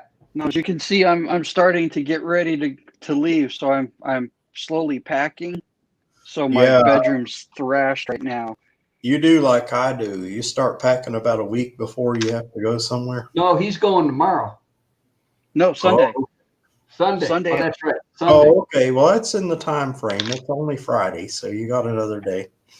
Yep, it's not too bad. And with everything going on, I don't think we're going to be out for Thanksgiving. I didn't anticipate it. Jessica's trying to get us to do something with her since she lives in Oklahoma now. Don't go up there for Thanksgiving. No, they would come my way because I don't trust her cooking. Yeah. What we did last year that was fun was we went to a place called K&W. I don't know if they're nationwide. We went to K&W cafeteria for Thanksgiving dinner, and that was all just friends, you know. But I love we'll cooking. probably do that again this year if they're open for business.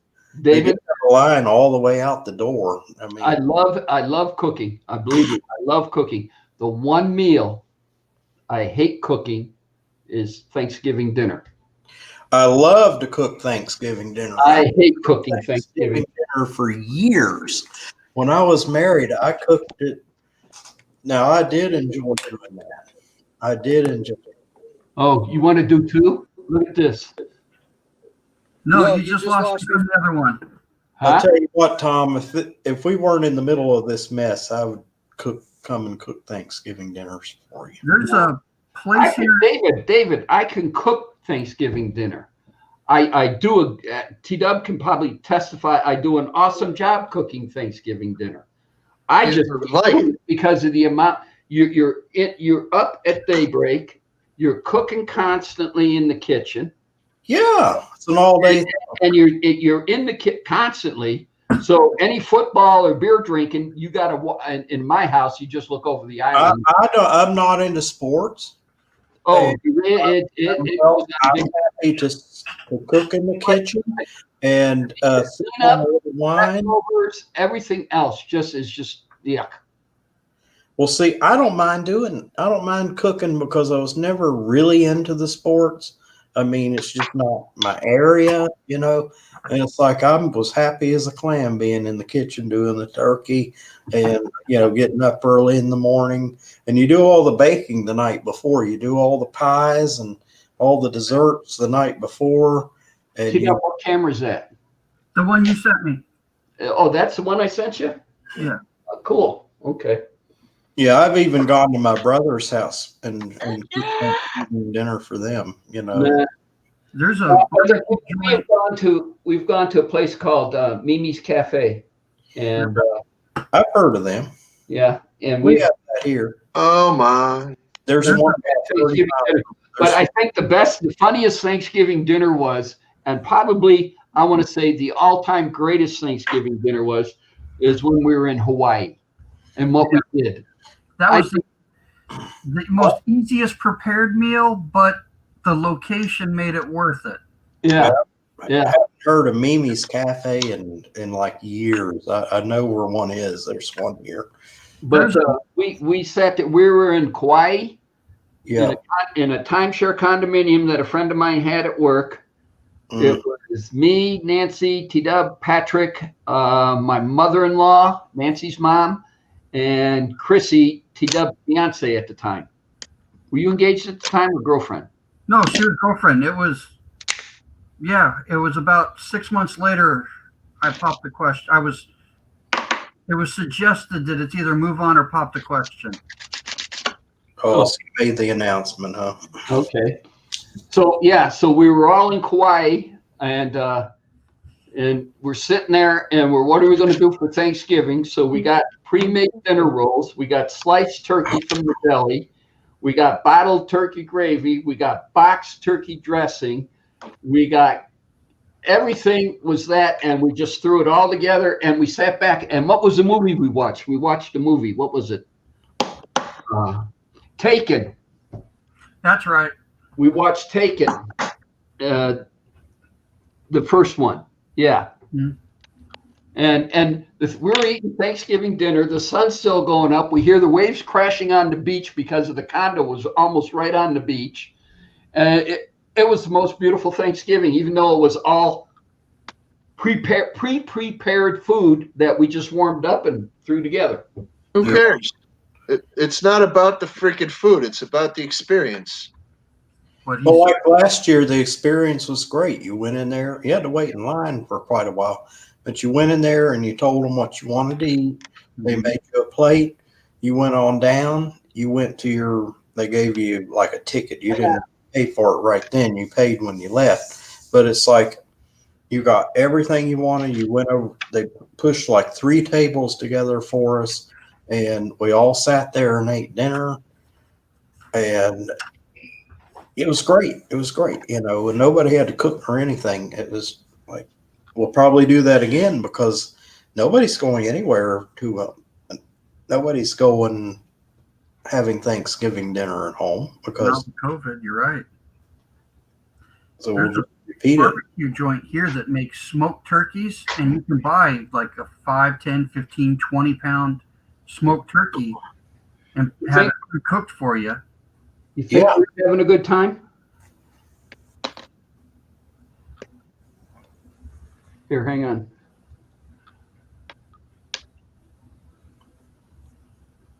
That's pretty good. I see a lot of reflections, but yeah, I'm getting the idea. I'm trying to look at my screen, and That's better. Yeah. but yeah, that's that picture from there. That's the first time I've seen my grandmother's face in almost a decade now.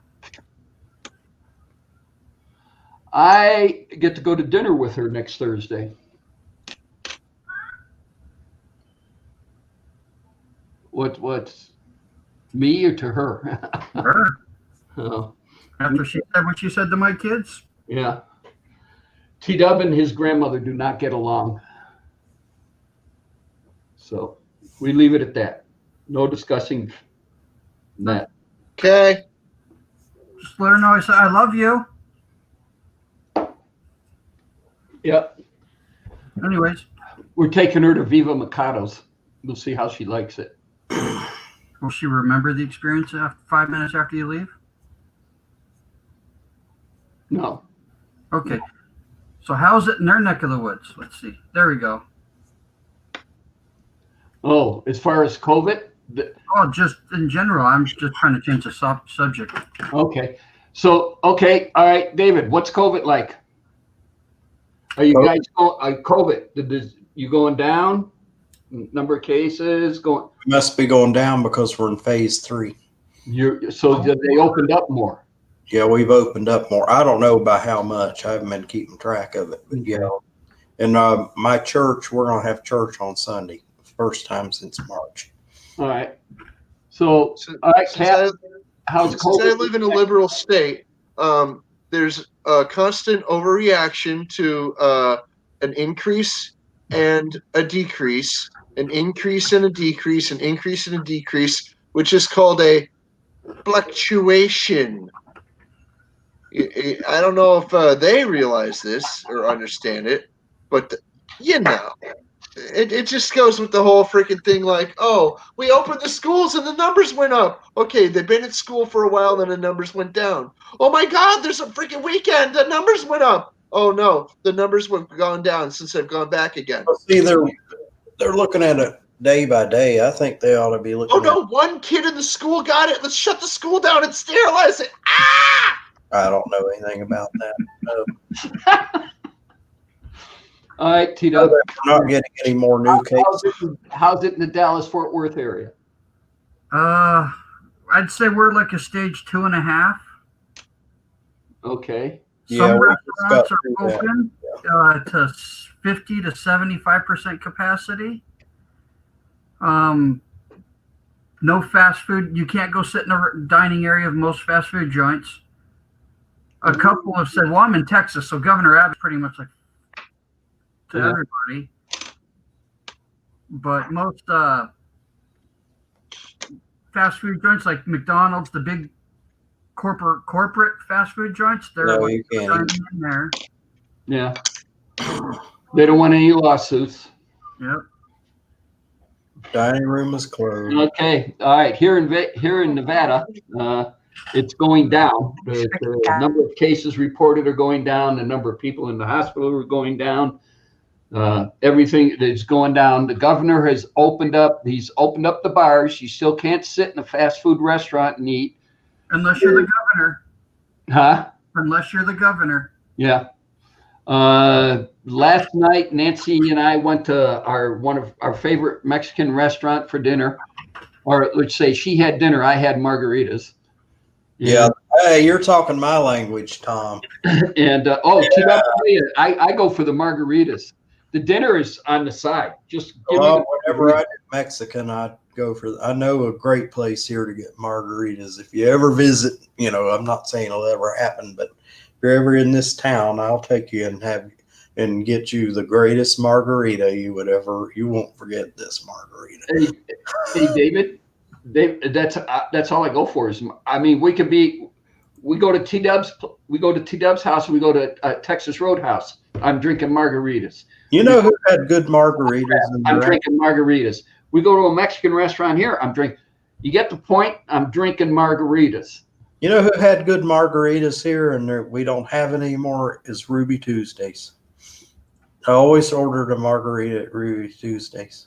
There is a Ruby Tuesday, I think, in Summerlin, and I think it's the only one in the state of Nevada. I was so sad when that Ruby Tuesday closed up because I love that place. The best margarita in town was Garduño's, and it's a Mexican restaurant. All right, what happened, Kat? I didn't go. My mic was muted, and I kept trying to unmute it, and it would just mute itself again, like right away. I'm like, anyway, did you guys have a restaurant called Chi-Chi's around? Well, we did in Virginia. I don't know about down in Carolina. What was it? Chi-Chi's. We bought the company. Remember I told you I worked the parts counter for. We bought daggone everything out of a Chi-Chi's restaurant. We had a warehouse for years. They were shutting down for some reason. I don't know why, but they were shutting them all down.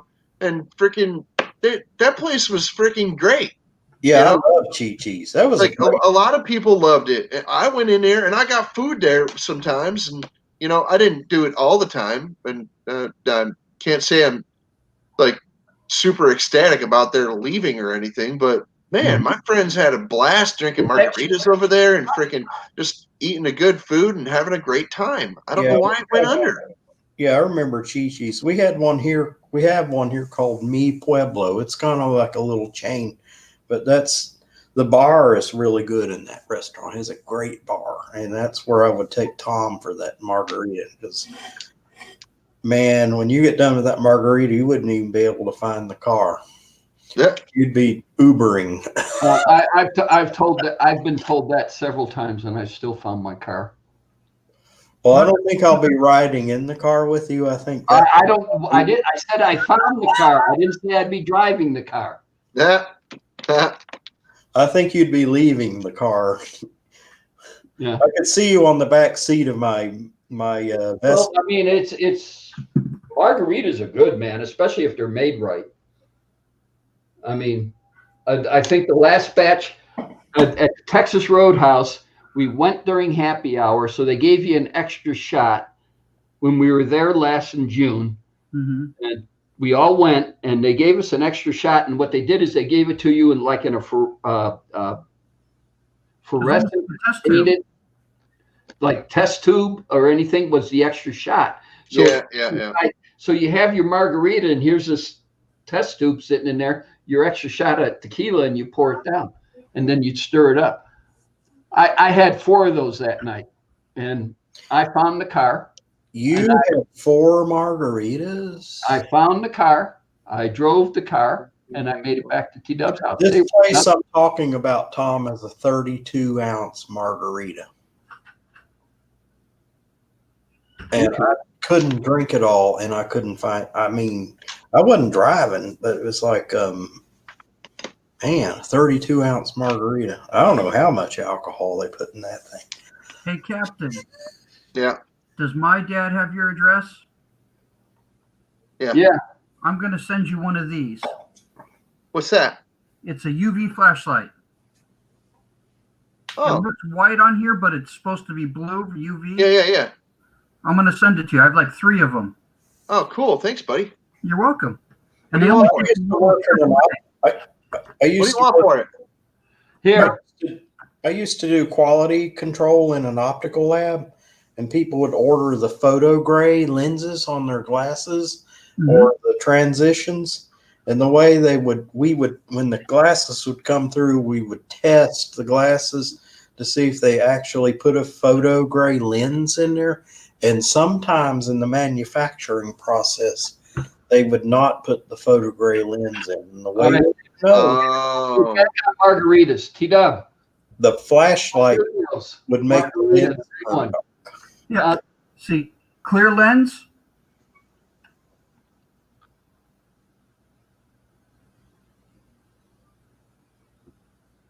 That was the exact thing. See, was part of my job. When the purchase order came, we'd compare the prescription with what was in the computer, and That's cool, buddy. match. We'd reject it, and it would have to go all the way back through the manufacturing process because they didn't use the photo gray lens. That margarita's as big as Mom's head.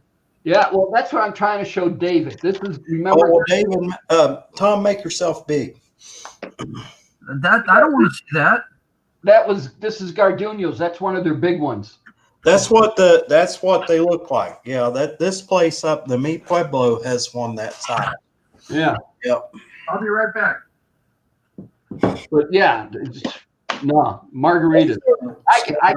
My ideal day is sitting there with a pitcher of margaritas, put a hammock on the back patio, and put on TV. I don't care what's on, whatever, and just sit back and in a hammock and drink a margarita. We have so much in common, Tom. If we ever get together, which I think we will, we're going to have a blast. We're going to have a lot of fun. And then just sit there, and then when the margaritas, either I pass out and go to sleep, or the margaritas are run out. One of the two. It'll be a contest to see who passes out first. Yeah. Hazy Days is in the house. Dude, I sent you a link. Hey, Days, what's up, bud? Hey, buddy. Left in the show, and he pops in. T-Dub, what'd you get? Almost done.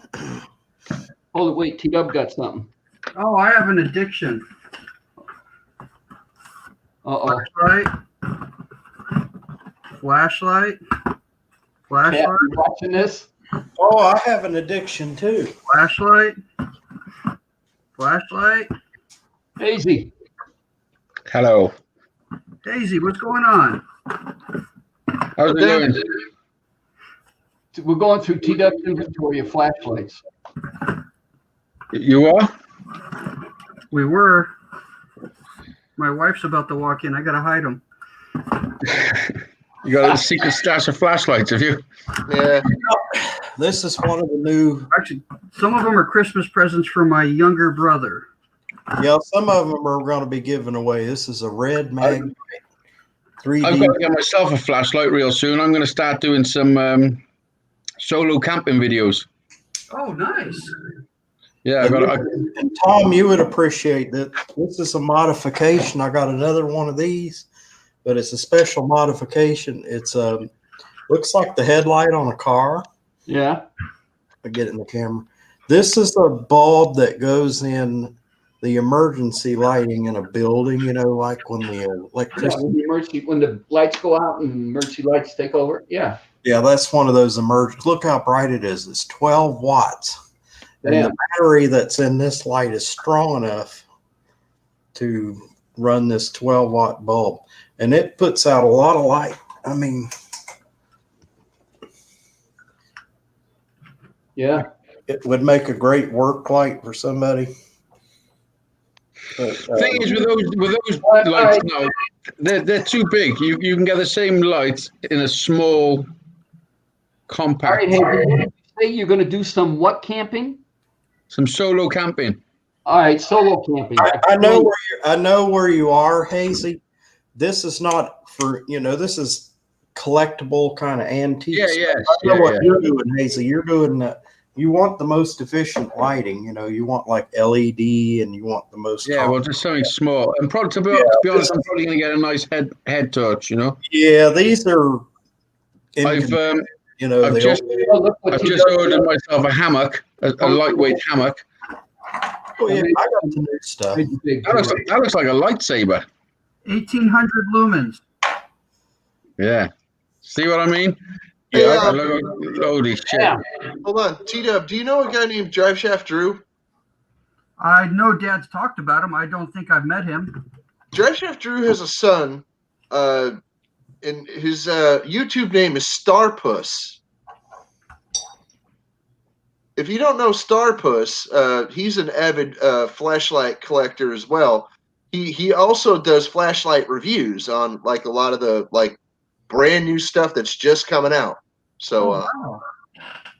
let me find his channel name and you can check him out if you want. Yeah, there's another one. It's called Totterbert, but I don't know how it's spelled. Does anybody know about Totterbert's channel? No. Okay. Can you all keep quiet and let Hazy answer the question I asked him about solo camping? No one gives a fuck. No one cares. I do. I want to hear it. But it's just going camping on your own. So what? For one night, 2 nights, 3 nights? Yeah, What? just one night. But what I'm going to do is going to be more like urban camping in areas you shouldn't really be camping. Like stealth camping, really. So you're gonna be on a hammock, not on the ground, right? So in other words, bumming. Yeah, it's like being a homeless person for a night. Hey, dude. Come on. Listen. Well, then you gotta talk to Captain. No, it's not. It's not. I mean, it sort of is. It sort of is. It's called, okay, the technical homeless term for that is called when you're just going to do that for like one night or as long as you can, as much of that night as you can. It's called a huddle. A what? A huddle. A huddle. So Hazy, No. What I mean, I'm gonna go to some nice and sort of places as well. But I don't know. I see where it takes me. My plan is to be able to put enough stuff on my bike so I can ride somewhere interesting, stay the night, have a bit of food, Yeah. Hazy, you need a headlamp, and right? make a video of it. Hazy, And get away as well, because it's sort of like I used to be into camping and all sorts of outdoor activities years ago. Like I was in the Territorial Army and cadets as a kid, so I've always done camping and stuff, but I just haven't done any for a while, you know. Yeah, well, T-Dub's done a lot of camping. We did a lot of camping as a family. But T-Dub, I've given up drinking, so I've got to start doing some other stuff. I haven't drunk alcohol for just over a month. well, your face Oh, shows. good for you, buddy. So I Yeah, should give it- send you the 4-pack of beer I got for you then. No, Okay, fair enough. I mean you can send it to me. You can send it to me, and I'll stick it on the shelf for Christmas. Because I'm sure at Christmas time I'll have a drink. Okay, and But- then I'll send but- a headlamp with it. But oh, wicked. But listen, for me, I haven't gone this long without drinking for 25 years. You know. Yeah, What yeah. was bad about drinking on the show then? I mean, you weren't drinking when you were 1 year old. You weren't drinking when you were 2 years old. You weren't Yeah, drinking. but when that was 40 fucking years ago, Tom. I know. But you I said I haven't done it for the last 25 years. But I started drinking when I was 5. I had my first shot of gin and cigarette when I was 5. I don't know how. There's a story that we tell about Patrick. My Uncle Mike, T-Dub's going to start laughing on this. My Uncle Mike sat there, and Your brother Mike. your Uncle Mike, my brother Michael, was to watch Patrick one day, and he was going to work on his pickup truck, and this is in our old house. And you could pull the pickup alongside the house behind the gate, close the gates, and you could sit there and jack it up and work on it. So Mike comes over with a 6-pack of Heineken. Pat's there. And Pat was got to be like, I want to maybe 3, 4. And so Mike sits there and thinks, okay, Pat passes out on the couch watching cartoons. He goes out and starts working on his truck.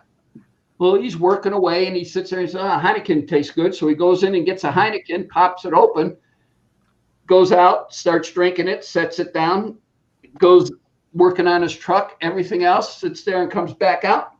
His Heineken's empty. What the fuck? Goes back into the house. There's Pat sleeping on the couch. Okay, let me grab another Heineken, comes bopping back out, starts working on his truck again, comes out from underneath the truck and sits there and that's empty. Comes out, Pat's waking up in time to go out and polish off his beers and go back to bed. And then go back on the couch and act like he's sleeping again. And then Mike gets another beer, goes out and starts working on his car. Pat sees him go by as he's laying on the couch, gets up, runs out after him once he gets underneath the truck, sits there and polishes off his beer, sets it down. And he was like 3 or 4 at the time. So Pat started drinking when he was 4. Are you telling me that when Pat was 4, he drunk fucking 3 Heinekens? I don't know how many he drank. God, I'm starting to sound like you, Hazy. I don't know how many he drank, but to hear my brother tell the story, it was quite hilarious. And what, T-Dub, 2, maybe? 2? Well, I remember being 5 and being in my nan's house, and my dad was there with his brother, a couple of his brothers, and his few mates who were all sat in a circle. And they were all smoking and drinking. They had a bottle of gin, Gordon's gin, and they were passing it around and drinking out of the bottle. And I was sat in between my dad and my uncle, his brother. And every time he come past me, I wanted some, so I kept nagging him for the drop of this gin. And then my dad got so fed up, he said, "Fucking just give it to him." So they give me the bottle. I can remember it. I was holding it like that. I was fucking huge. I must have been I was about 5. And I've had a big swig of it. They expected me to spit it out, but no, I just fucking drank it. And then, like, this is bad. Then they gave me a cigarette. Oh, man. Yeah. So now I'm smoking a cigarette, drinking this gin. They told this story for years. I mean, they probably wouldn't even admit, well, my dad's dead now, but they probably wouldn't even admit to it now. But they told this story for years as I was growing up. I smoked half the cigarette, then I put half of it out, and I told my mum I was keeping it for the morning, the other half. Okay, I'll tell you this. My uncle was quite the pothead when I was a little kid. He still is. He still kind of is. He still smokes a lot.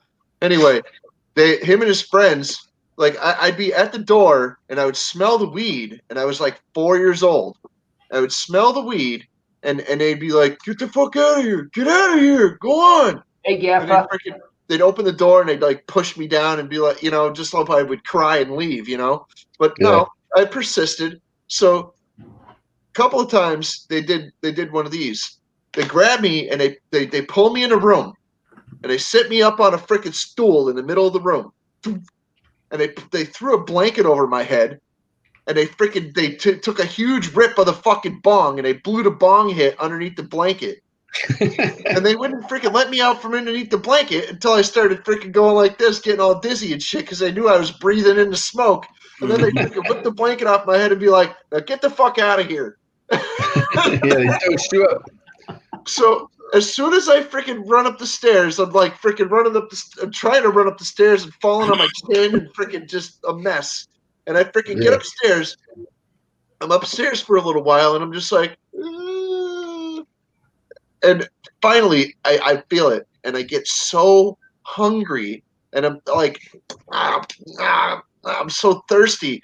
I go into the kitchen, I grab a chair and I scoot it up toward the refrigerator. I open the door, I push the freaking chair up to the fridge, I climb up on the chair and I grab the Kool-Aid and just dump it on my face trying to drink it. A huge freaking mess. My uncle comes upstairs. He's like, "Oh my God." Freaking out.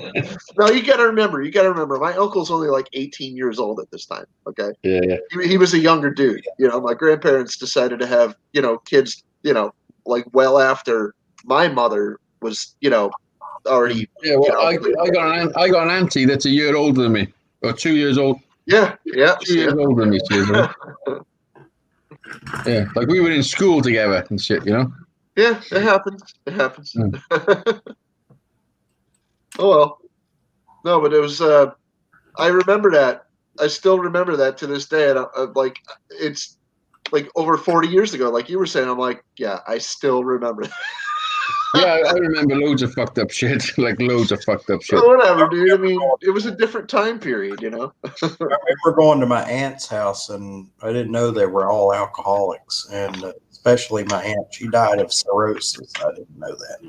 But anyhow, they would all sit around and drink, and watch TV. And then when I was little, I would get up early in the morning. I'd go down into the den where the TV is, where they sat around the TV and drank and talked. Well, they would leave a half of a beer sitting on a table and just go around the room and drink about 3 or 4 of these half of the beers that they had left over the night before. Yeah. Because see, I wasn't allowed to drink beer. It's like, this soda pop tastes funny. I remember doing that. There was always parties in my house growing up. My house was like a party central. well, it's always like a party going to their house. Yeah, I would always sneak down, I'm supposed to be in bed, sneak down, get a can of beer, take it back up and sit in my bedroom with a can of beer. This soda pop tastes funny. And it makes me feel funny. Now, I had a message off Frank Filoni received his guitar today. Sweet. Cool. Yeah.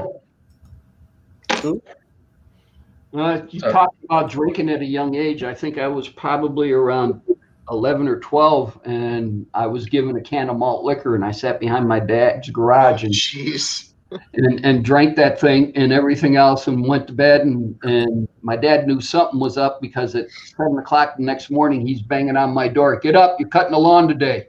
And we lived on a quarter acre, and there was no push lawnmower. It was a 21-inch rotary, and I had to get upstairs, and my head was hurting. And God, liquor. Yeah, I had a friend. He's dead now. He died of alcohol poisoning, like cirrhosis of the liver. He was an alcoholic, but when he was a baby, his mum used to stick cider in his bottle with a teat on it before he went to bed. Yeah. People used to do that shit. People done that shit. Guinness. Yeah, make them go to sleep. You ought to make them sleepy so they will take their nap. Yeah. Yeah. You put Guinness in there. I mean, mothers are still doing it today, but it's just called Calpol, and you know they dose their kids up with shit, make them sleep. Oh, well, Benadryl.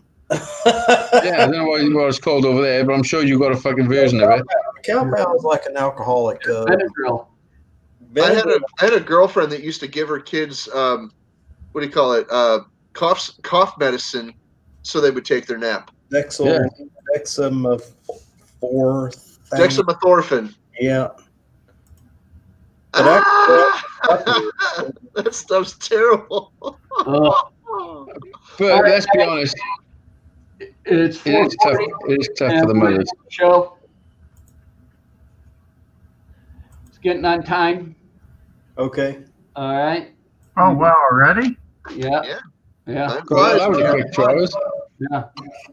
Quick 2 hours today. I want to thank Go Dave on. Lee, Captain Jerk, Hazy Days, and T-Dub. Pat was here for a little bit. He was on the panel. I want to thank them for coming on the panel. In the chat, we had Gaffa, but he keeps changing his name. And Johnny 5, and we had Katana 88. And so I want to thank them for in the chat. And I want to thank everybody for stopping in. And we will do this next week, same time, same bat channel. Later, squirrel. Later, fluffer. Bye. All right. T-Dub, Hazy, David, thanks for having me on, Tom. Good night. We'll see you later. Later. Woohoo!